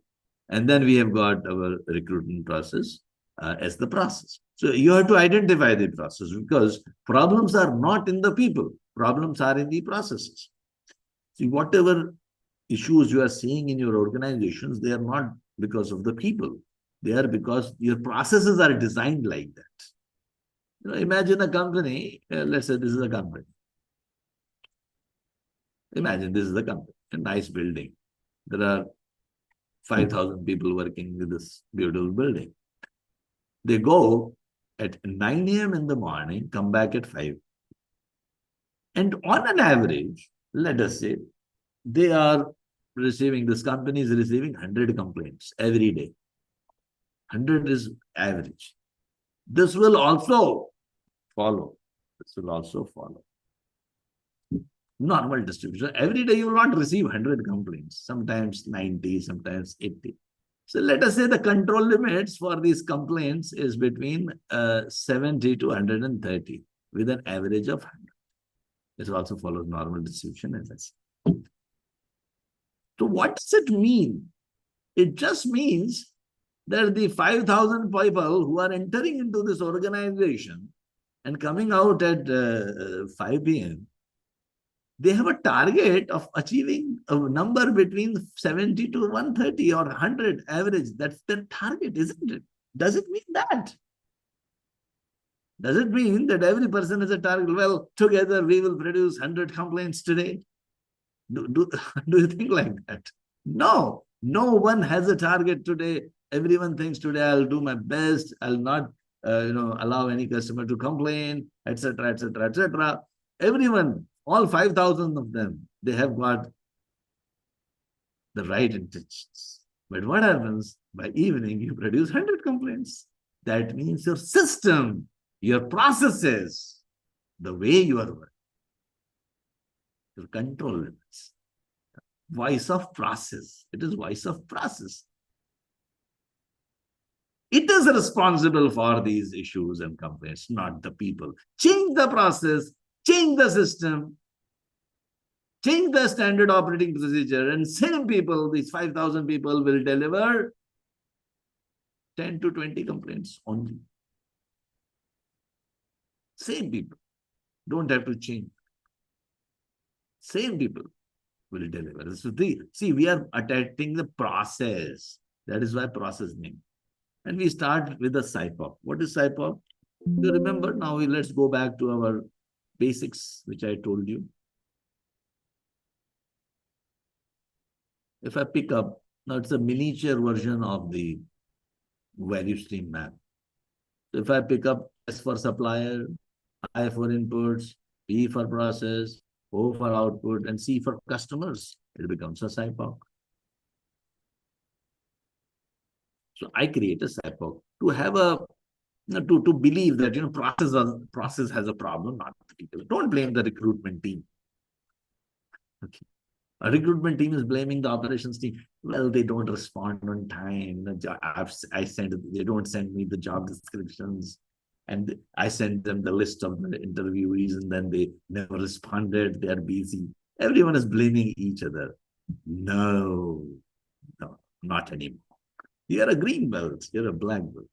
You make a SIPOC first. Generally, when we make a SIPOC, we start with the customers. then go to the output, then process, then inputs and supplies. I'm not going into the details of this right now. As I said, last half an hour, I'll be a little fast. So I'll just take you through the process, the flow. So I make a SIPOC, and then I also make a project chart. Project charter means I write that the problem statement and goal statement. So it is taking 50 days to recruit my employees, and I would like to reduce this 50 days to 30 days. I write a project chart. And if I do that, I'm going to save some good money for the organization. So this is my define phase. Okay. Then comes our measure phase. In the measure phase, we collect the data. See, Dr. Deming, who was a quality guru, he used to say, in God we trust, rest others bring data. Means I'm not going to trust you unless you show me the data. So if you say that you are taking 50 days, show me the data. Show me your performance. So what do you do? Why I'm interested in measuring? Because I'm measuring the symptoms first. And then later on, I'll go to the causes. Symptoms are designated as why. Why means whatever the measure what you are interested in improving is known as the why. It is designated. If I go back to my SIPOC, the measure on the output is known as Y. The CTQ, which I'm interested in improving, here Y is the recruitment time. This is the recruitment time. There could be other measures also, but I'm interested right now in recruitment time. And then what are the X factors? These are the measures. So recruitment time is dependent on how much time I take to interview the shortlisted candidate. Do we have the job description available or not available? Do we have the relevant CVs, yes or no? HR staff is available or not, or they are skilled or not? Travel documents are available or not? These are all X factors. We call it X factors. So although we want to improve Y, but we can only monitor Y. We can't do anything about the Y. The real problem lies in the X factors. And not only in all the X factors, even 2 or 3. It's a Pareto principle, 80-20 rule. I'll explain it to you. So in a short while. So not all X factors are responsible for my problem. In my particular today, given the situation today in my recruitment process, only 2 or 3 will be the real issues. And if I attack them, it will solve my problem. Which are these 2 or 3? That's the whole journey we are going to take. So I wrote a project charter in the define phase, and then in a measure phase, I actually analyze how I'm doing. So I measure the symptoms. Here I will measure the recruitment time. And also not only I will measure recruitment time, I can also measure other X factors as well, because there's futile to just worry about why the result. This is the result, right? Don't worry about the result. Result will be given by the system. You have to worry about X factors because they are in your control. What's in your hand is the X factors. So X factors are the causes. These are the symptoms. Y is function effects. So if you want to reduce your recruitment time, you need to act on certain X factors. Which are these? Okay. First, you collect the data, as I said. So you collect the data, make a histogram, and I already showed you how to make a histogram. So this is our data. And I'll just use Minitab here. So see, we have the data. 50 samples is good enough. Don't have to collect too many samples. Don't have to collect too many samples. 30, 40 samples are good enough. Okay. In my green belt or black belt training, I actually take an example of 30, 40 people. We usually your size, batch size is 20, 15 to 20 people. And we take the height of everyone in centimeters. We take the average and standard deviation. And using the same Gaussian theorem, which we just saw, we predict the height of all the people in the world. 99% of the people live in them. So usually we get averages 174 centimeters and standard deviation of around 8 centimeters. You can imagine the world population lies between plus and minus 3 times. And it's so true every time we get the same. Okay, so I will once again tell you that it's so easy to make a histogram. Just make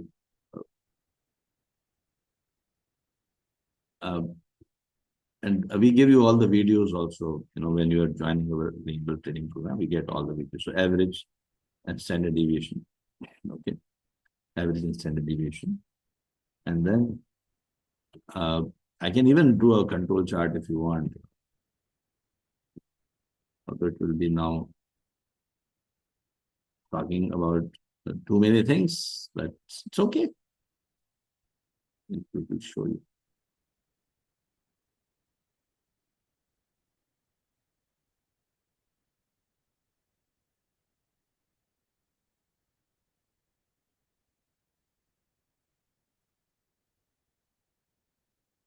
So here you are, let's say average. This is 36 and this is 34. So these are the control limits. They are all calculated by the Minitab, etc. Now, I would like to know why I am. We also calculate sigma level. Now, I'm not going to go into the details of sigma level calculations. It takes around half an hour to explain it. But just in short, I will tell you that more defects, lower is the sigma level. And lesser defects, higher is the sigma level. So at 6 sigma, you are producing just 3 defects in 1 million opportunities. So there's a method of calibrating sigma level, and they did that. They found that they are having they first define a defect. Defining a defect means anything which is going beyond 60 days is a defect. Okay, so let me check how many of my recruitments are going beyond 60 days. So they found 27 out of 43.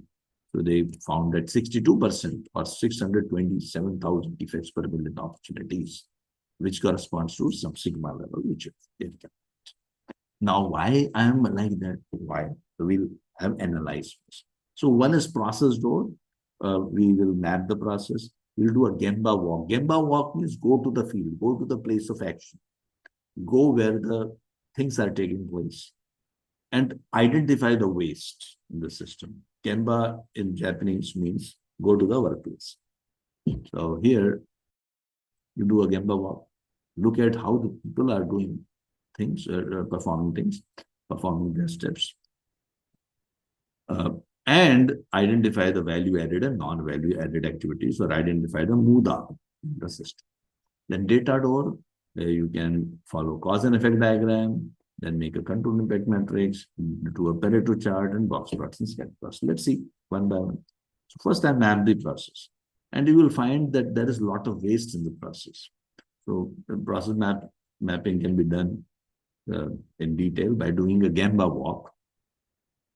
And then you ask 5 questions on each step.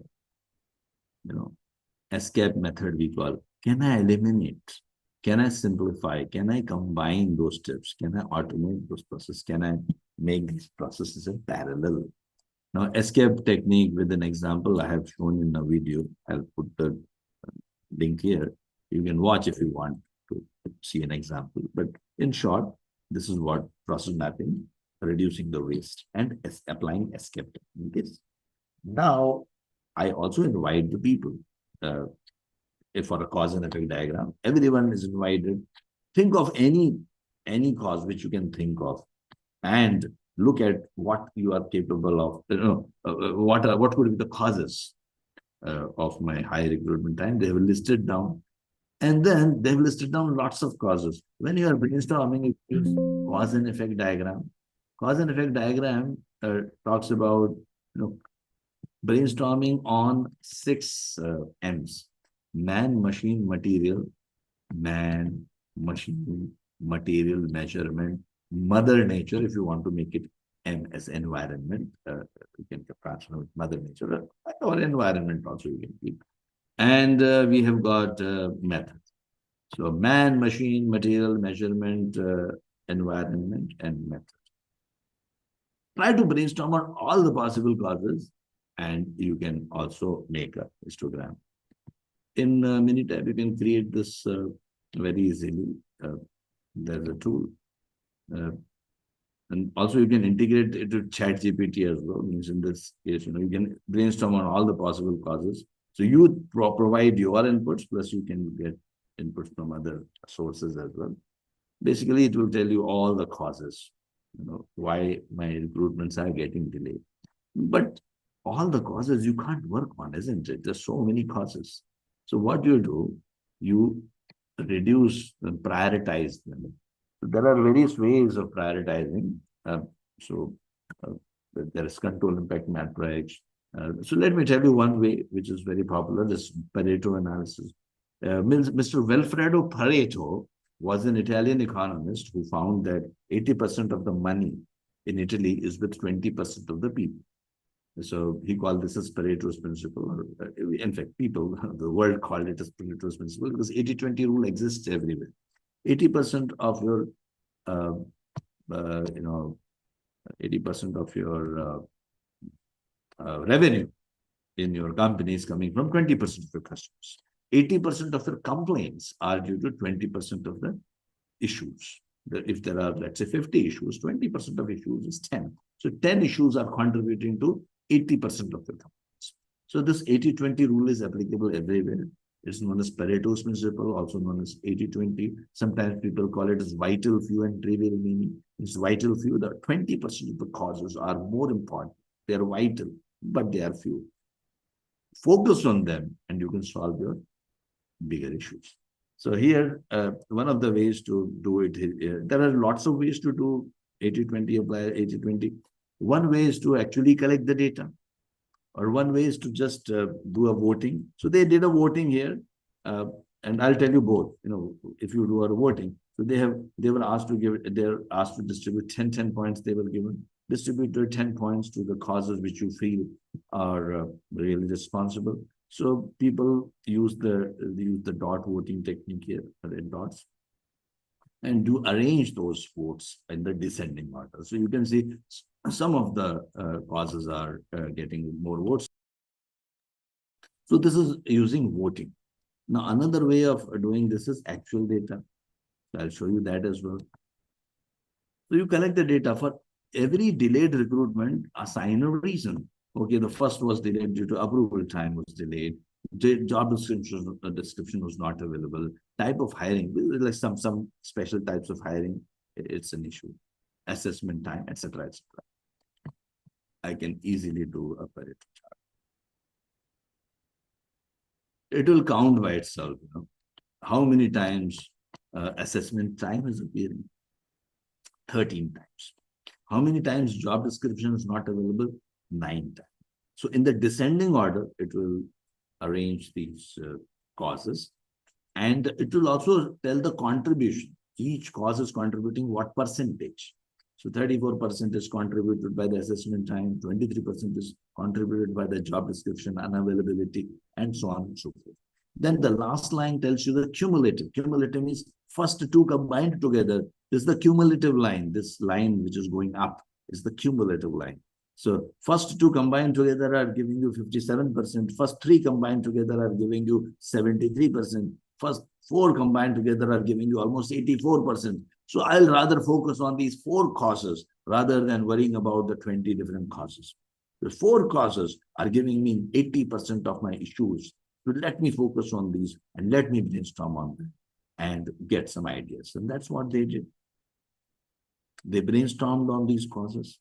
They got some great ideas. You can further, if you want to do further validation, you can even find, okay, let me check recruitment time and approval time. Are they correlated? Is it the real root cause? So you can always do, when I'm dealing with continuous data and continuous data. Now, see, when there is a number, see number 17, 15, continuous data is data, is a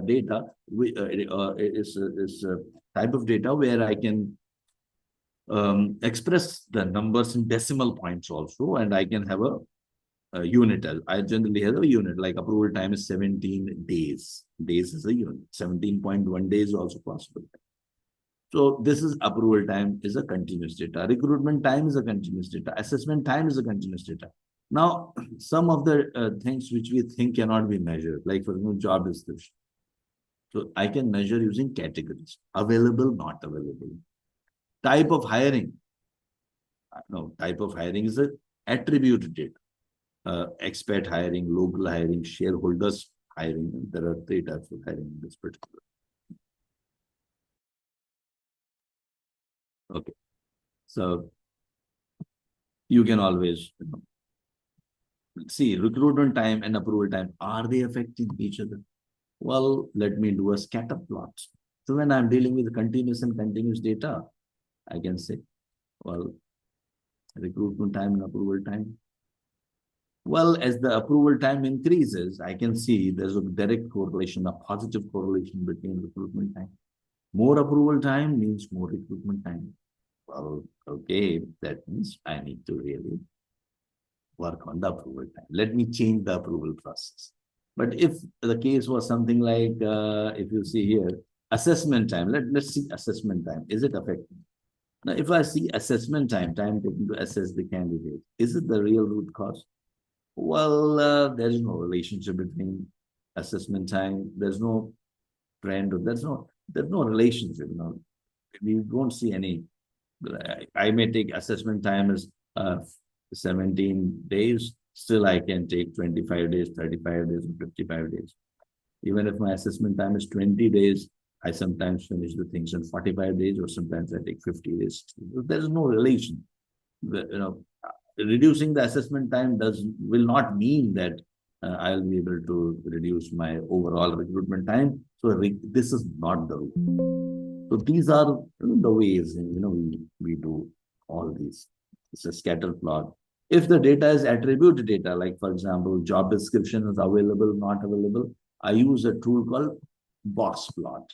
I'll just show you. I'll not be, as I said, not be able to describe all the tools in detail, how they but I'm just telling you can see job description when it is available, it takes less time. Yeah. If you see a recruitment time here and job description is not available, it takes more time. Now, if you want to understand more of box plot, I've explained this in the video, which is given here. So you can always have a look at. Well, so we have got our root causes, and now it's time to act on those root causes. So I've got certain root causes that they are really impacting my recruitment time. So I work on it, I create ideas, generate solutions. And just now, I'm just summarizing whatever we learned. So when I was using single column analysis and the data was continuous, I used a histogram or a graphical summary. I used a histogram, right? When I was dealing with attribute data, single column, I used a Pareto chart. So these are the rules, which you apply in any statistical software. When I'm dealing with continuous and attribute, I want to show the relationship between the two, I can use a box plot. And when I have a continuous and continuous data both, I can use a scatter plot and make my conclusions. But anyway, if you are interested in interactive live training, the recording is available for lifetime access. 2 projects done in the class, plus guidance provided for lifetime association with me. I'm here, God willing, inshallah, as they say. So if I would be in India, Bhagwan ne chaha. So I'm there, and I'll be there to guide you, for a long time. And my team is there, of course, to guide you. So it's not like, we are working somewhere and we do a training and then forget you. It's not like that. So anyway, continuing with our, there are different techniques. FMEA you can apply. FMEA, I have already given you the link. You can learn about it. 635 is another technique of generating ideas. Great ideas you can generate. 635 technique also. I will be giving you the link. So all these things, they applied, they came out with some good ideas. They implemented the ideas. That is an improve phase. And in control phase, after, you have to sustain the gains also. Control phase means you have achieved something, but you should be able to sustain the gains. So now, before you are between some 36 to 66, now your control limits have reduced. And there is a statistically significant difference in the recruitment cycle time after implementing these ideas. And that is what that's how project looks like. Now, let us see whether you have learned. The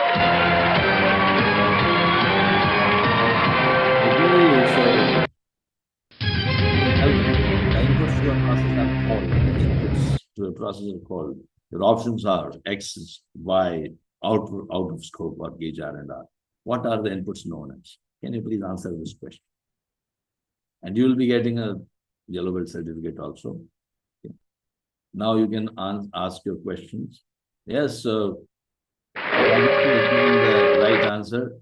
First, of course, there are Akshar and Bruno is also given, but yeah, output of the process is. Can you tell me what is the output of the process? Yeah, so what's the answer here? Option? Yeah. Yeah, what the customers see. Which is not a deliverable of DMAIC analyze phase, which is not a deliverable of DMAIC analyze phase. Which is not coming in analyze. So solutions are not coming in analyze. So solutions are coming in improvements. Solutions are coming in improvements, right? Absolutely. Good performance, and you have reasons to collect the data. You would like, if you would like to become the valuable person in the company by applying these tools and techniques, join my training program. And if you'd like to, so if you can answer this question, and my team will be definitely in touch with you. Just if you can just answer this particular question, I'm putting a poll. So in case you are interested, I'll tell you how to become a green belt or black belt. All the details will be given to you. I'm starting new batch. I keep starting. Yeah. These are some of the batches. I've got batches. We also have green belt training, black belt training, master black belt training, PMP training. I conduct project management training also.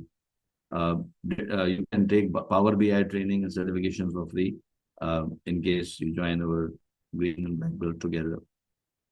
So you have got, we can reduce the prices further if you are interested. If you join today or tomorrow, there could be further discounts applicable, especially like because today is our foundation day. You can join our foundation day after. It's starting after exactly 12 hours from now, 12 and a half hours from now. So if you are interested, you can join our foundation ceremony also. Foundation celebrations where we give awards to all the green belts. A lot of green belts and black belts will be presenting their projects.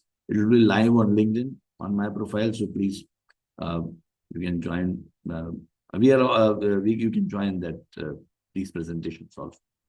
We are accredited by all the worldwide bodies, IASSC, CSSC, so many, PMI, AEC, Anexas Europe certification, Denmark.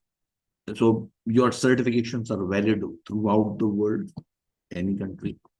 And yes, so in case you are interested, just get in touch with us for excellent discounts, which are very much available. Training on weekends, Fridays, Saturdays, or weekdays as well. We can have if we have got a lot of people from Canada and US, then we can have a batch as per your timing as well. So right now, the timings are more or less catering to the European times. But if you are interested, we can also have a special timings for you as well. So depending on how many people are registered, and I hope that many of you will be registering. If you want to come on, if you want to have some questions, you can please come on panel. I'll invite you. Just raise your hands. I'll be inviting you to the panel. And in fact, all of you can come in the panel and we can have a discussion of any questions you have. My team will be in touch with you for any of your queries. Yellow belt, my team can tell how to get the yellow belt certifications.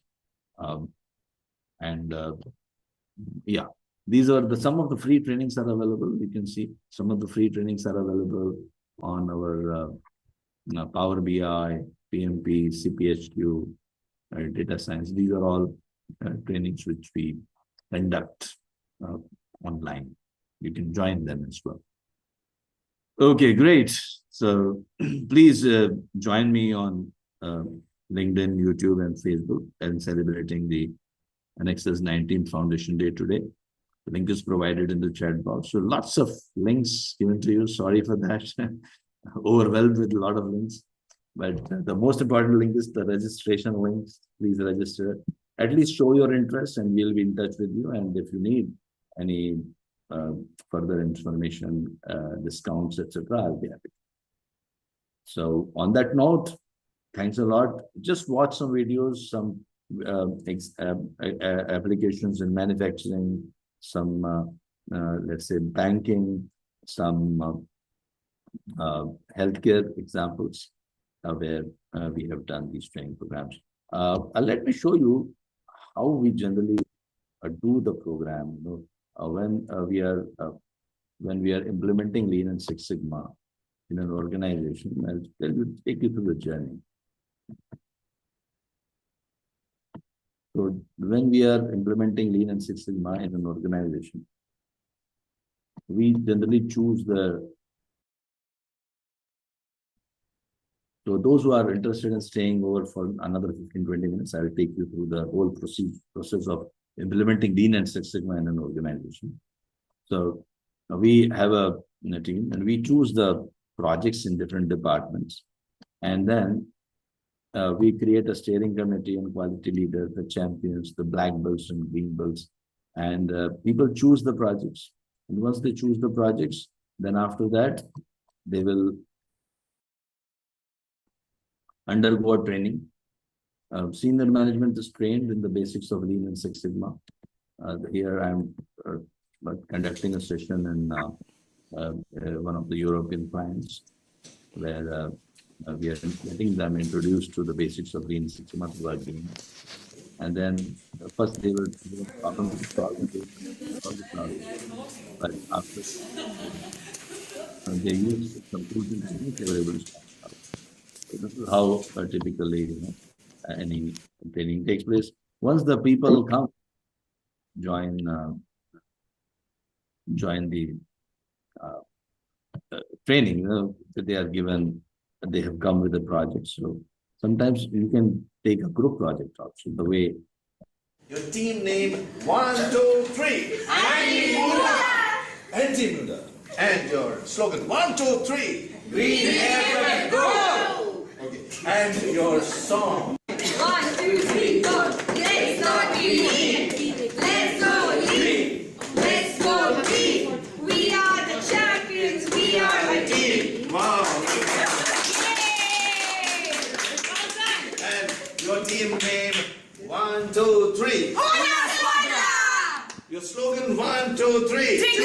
together. anyways, people come with their projects, they do the projects, and then finally they present the projects to the senior management. The way Well, we have Alex with us, and he has done excellent Lean and Six Sigma projects in National Healthcare Service and in hospitals. So, Alex, would you like to tell us something about it? Hello, I'm Alex Wells, Head of Service Improvements at the Royal Liverpool University Hospital.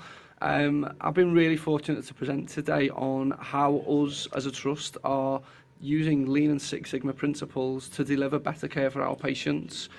I've presented today on a lot of the work that we've done around how we've improved patient outcomes, reducing mortality, improving length of stay, and also talked about how we can actually realise some financial benefits from that. Over the past 2 years, we've been really fortunate that we've done some good work, and it's actually delivered us £2 million worth of quality efficiencies through delivering better patient care. there are many examples like Bank Muscat, I was telling, our logistics company, the largest logistics company of Saudi Arabia. We have implemented for 10 years. We've been involved in. My name is Mohammed Al-Bayati. I'm the CEO of NAPL. Through Anexas, Mr. Amitabh has taught me and more than 1,000 employees of NAPL, Six Sigma and Lean processes. this this affected our bottom lines by millions of riyals, and it is having a big impact in changing our company from a local company to a regional or multinational company. Thanks to Anexas and Mr. Amitabh. Thank you very much. Okay, so there are lots of things. Okay, let me also tell you one of the major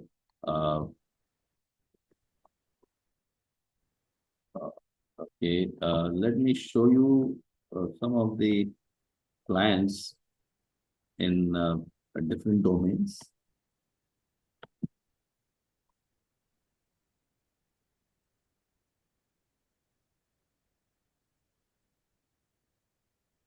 Do you have Meral with us?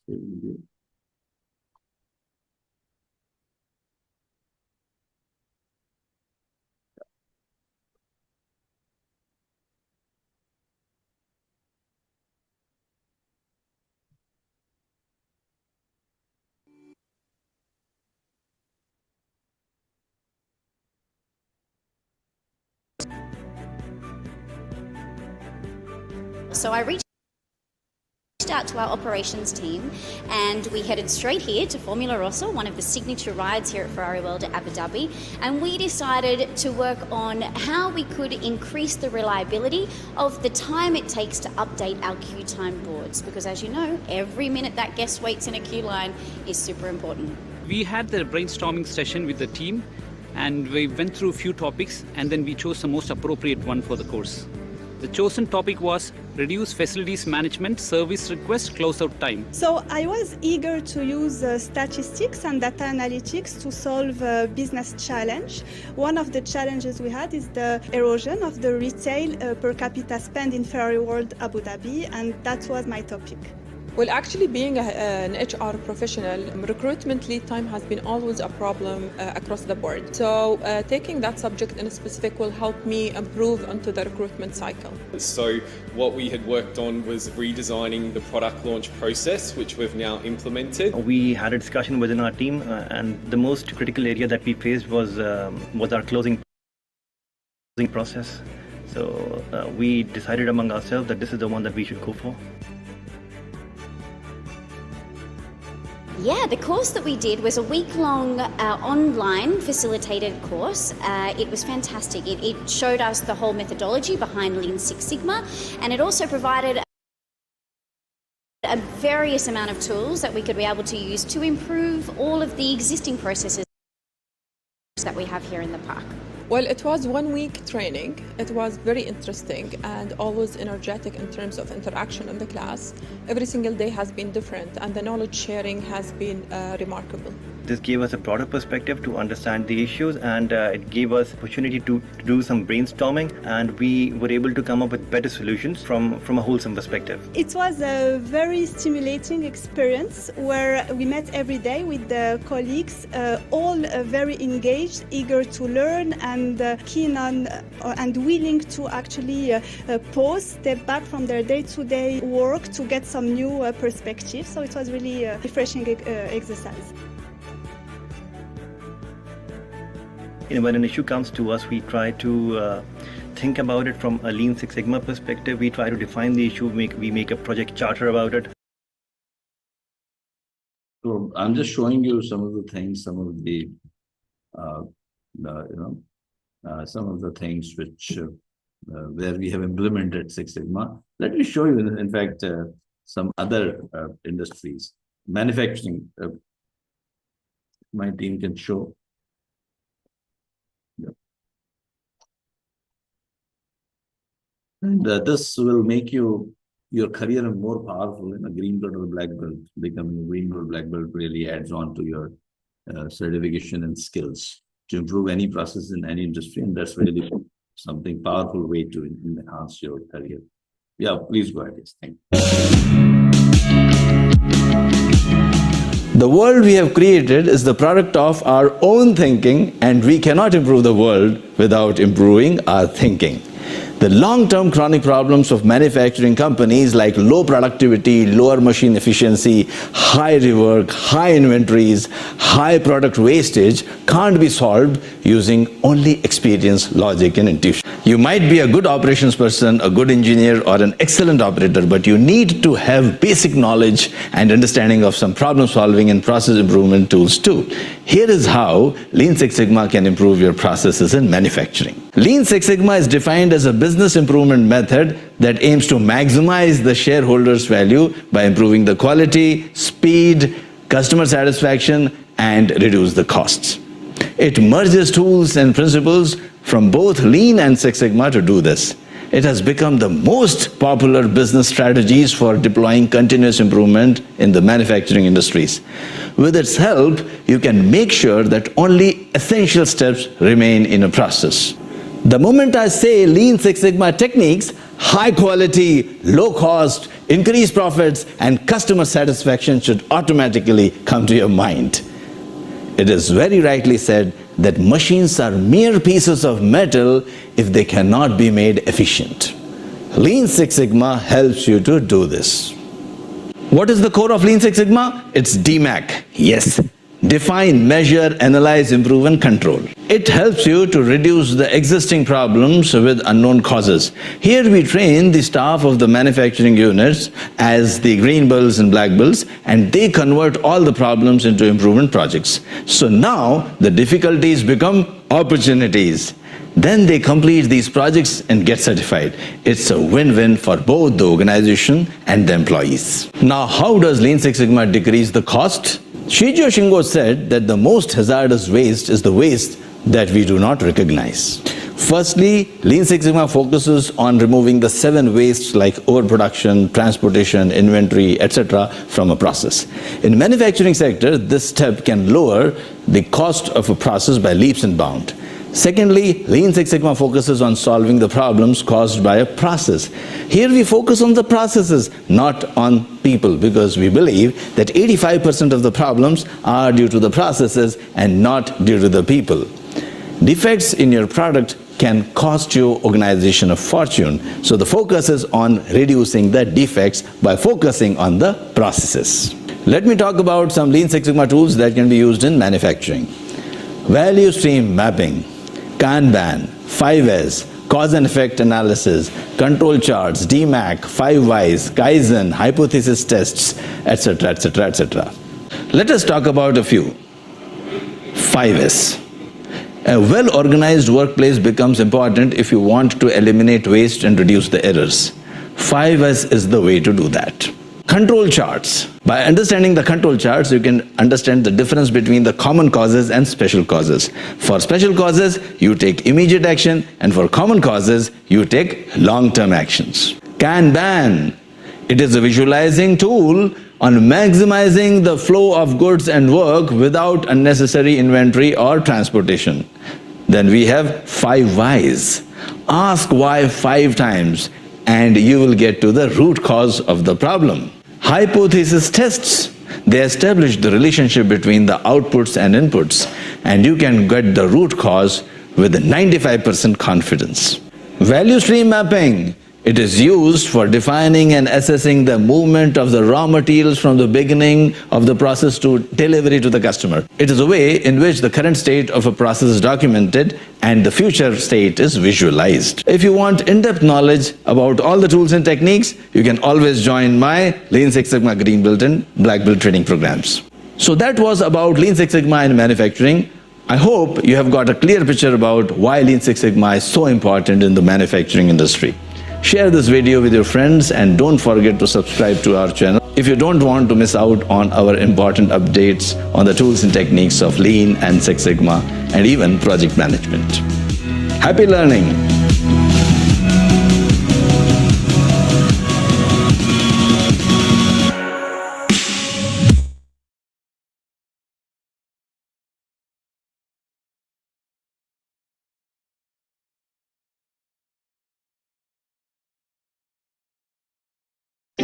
Confused about Lean and Six Sigma? Here is everything you need to know. Let me start with the training objectives. The first one is to educate you in Lean Six Sigma. Our main objective is to provide you with the right education when you give your hard-earned money to anyone for anything, your priority must be to get the best results out of it. I understand that, and in fact, everyone here at Anexas believes in that, and this is why we keep quality of training as our highest priority. Second one is to enable you to improve processes. When you think about Lean Six Sigma, process improvement should be the first thing that should come to your mind. Identification of risks, errors, defects in a process and removing them is what LSS aims to do. The third one is to make you a star performer. To elaborate a little bit more, being a Lean Six Sigma Green and Black Belt will signify that you are capable of helping your organization reduce risk and eliminate errors and defects. You can improve business processes and sustain quality improvement since LSS is flexible in every domain. Your worth will increase in every industry. You would gain hands-on experience in quality management and much, much more. Now, let me tell you if Lean Six Sigma can be a good career. If I go on to explain how good a career Lean Six Sigma can be, then you will have to listen to me for the next 2 hours. But let me keep it short and explain the career opportunities in LSS. You can be a process improvement manager, Lean Six Sigma consultant, more efficient operations manager, quality director, chief quality officer, healthcare quality specialist, lean manufacturing engineer, process development engineer, compliance structural engineer, reliability engineer, operating system specialist, senior IT project manager, data scientist, project engineer, director, performance excellence, etc., etc., etc. Now, let me tell you how we provide the training. The first one is learn from home. All our trainings are conducted online currently, so you can sit at your home comfortably and get trained to become a professional green or black belt. I have an experience of 30 years in this field and I can proudly say that I am the best person you can learn LSS from. Next is, certificates provided by Anexas are valid internationally. But during the training, we focus on learning the concepts, tools and techniques and everything that the course has to offer. I believe that certificates can be provided from anywhere, but gaining knowledge and the right guidance cannot be provided by everyone. And the third point is, all courses provided by Anexas are practical.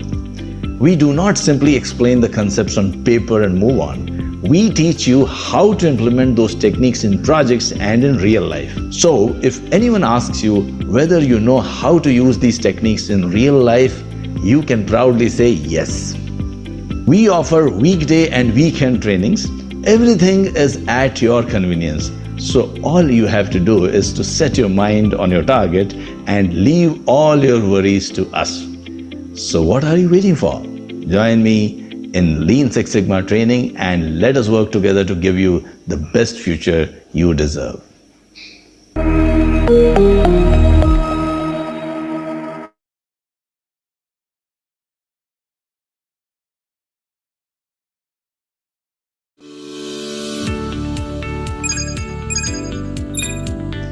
Lean and Six Sigma is an improvement methodology which reduces costs, defects, errors, cycle times and increases the customer satisfaction, resulting in better efficiency and higher profits. In short, it does whatever a CEO or a shareholders want. It is used in all domains, be it manufacturing, services, oil and gas, IT, construction, banking, healthcare, textile, telecom, BPO and whatnot. Here, we convert the improvement opportunities in the organizations to projects and train people like you who are working in these processes as green belts and black belts who execute those projects in 5 phases: define, measure, analyze, improve and control. In define phase, we set the direction for improvement by writing a problem and goal statement and forming a project team. In measure, we collect the data and understand how the process is performing. In analyze, we analyze the root causes, we map the process, identify the waste, use cause and effect diagram, Pareto analysis, graphical analysis and hypothesis tests. In improve phase, we generate ideas to take care of root causes using lots of tools like brainstorming, mistake proofing, FMEA, etc. And in control phase, we sustain the improvements for a long time by using process management and control charts. To become a black belt, you just need to know addition, subtraction, multiplication, division, and of course, a lot of fire in the belly. Do I need to tell you that? Of course, it is Anexas where professionalism meets fun and where people fall in love with statistics and process improvement. Well, that's what our clients tell us.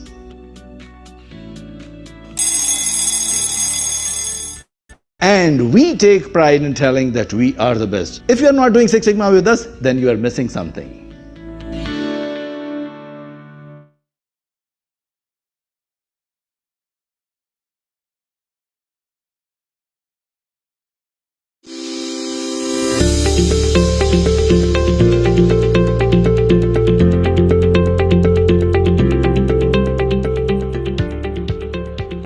Here are the 5 tips every Lean Six Sigma professional should follow.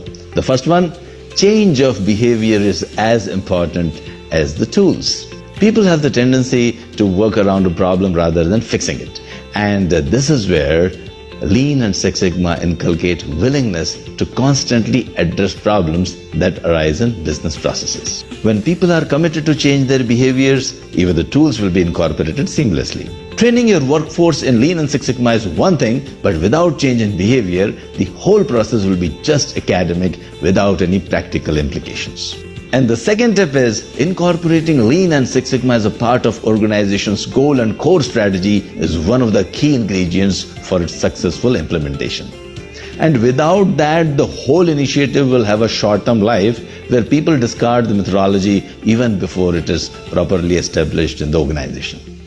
The third tip is about importance of senior management support. Organizations around the world will be tempted to apply Lean and Six Sigma in a bottom-up approach, but industry experts believe it is worth an effort to engage senior and middle managers first in these process improvement methodologies. Their engagement towards improving critical business processes will strengthen other associated behaviors, which will help in increased adoption by others as well. The fourth tip is about measurements. Organizations first need to understand that things that cannot be measured cannot be improved. By making proper measurement system in place, practitioners can decide on baseline performance and use the data to make informed decisions. By encouraging the participants to define both tangible and intangible measures, one can monitor the impact of their improvements and keep a database which will help in communicating the success to the organization. The fifth tip is about the customers. A satisfied customer is the best business strategy of all. No matter what business you are in, you should always put your customers first. Everything should revolve around your customers and their needs. Before you start making any drastic or even minor changes, establish the level of quality or requirements that you have promised your customers. Every decision you make should bring your company closer to delivering maximum value.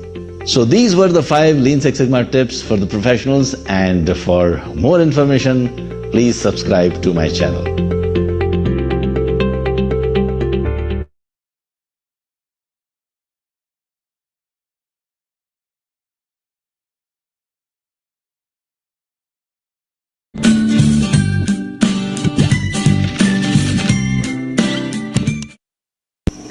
There are so many stakeholders in construction industry: the customer and the users of your building or construction, the project organization, the contractors, and the staff at the construction site.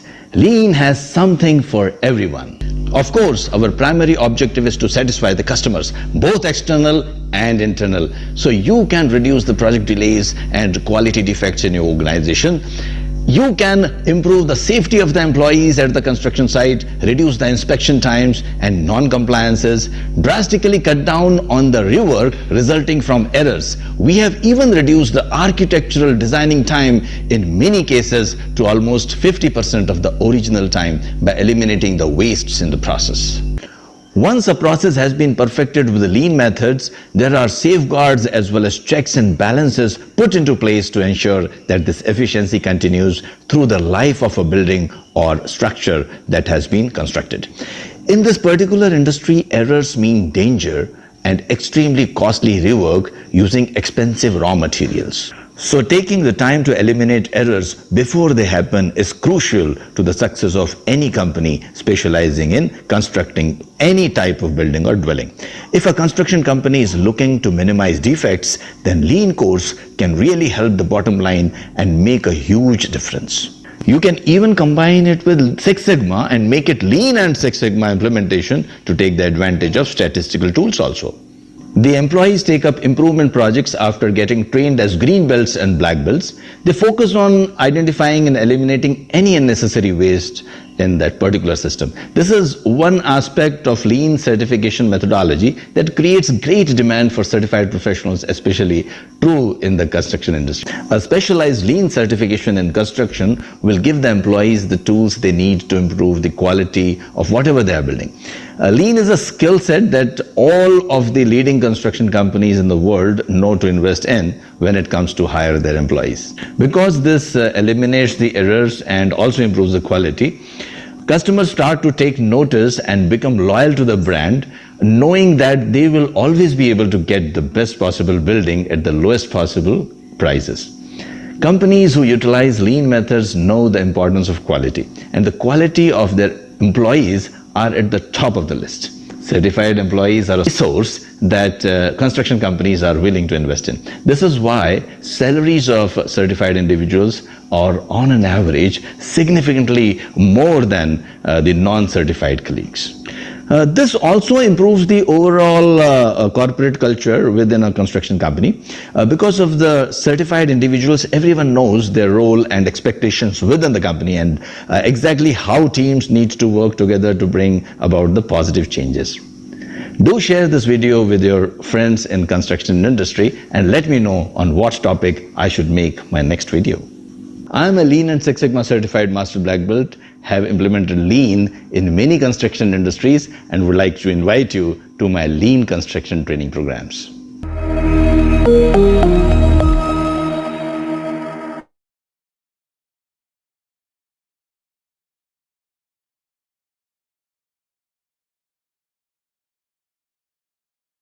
Six Sigma be used in IT.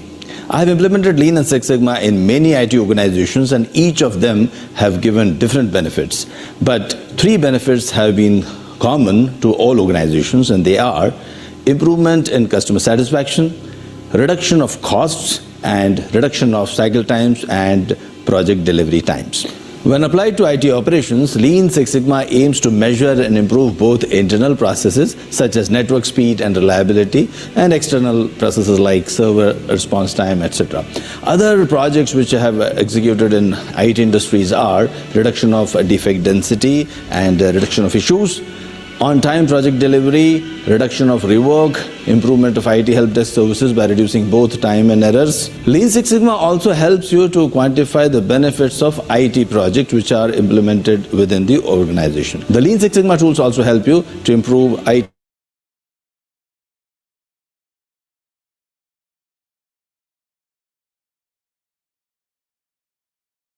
That is define, measure, analyze, improve, and control. They convert the improvement opportunities in the company to Lean Six Sigma projects and complete them to achieve their certifications as green belts and black belts.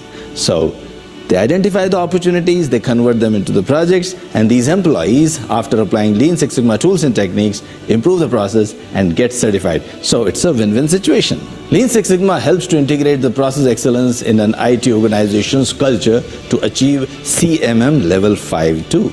Now you may ask, strategically, what is the impact on IT organizations after implementing Lean and Six Sigma? My answer would be, Lean Six Sigma improves the efficiency of your business and processes, improves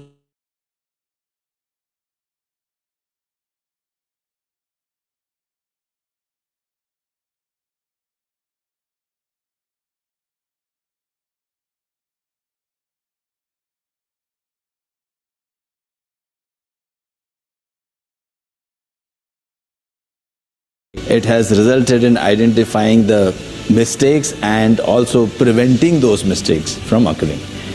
Use of control charts have helped many organizations to find the special causes and appropriately take action on it, and then identifying the difference between the common causes and special causes, these organizations have been able to take long-term improvement projects. Kano model has been used to classify the customer requirements into must-haves, good-to-have, and nice-to-have, and that has also helped the voice of customer conversion to CTQ, the critical to quality characteristics, the important characteristic. what the customer is looking for.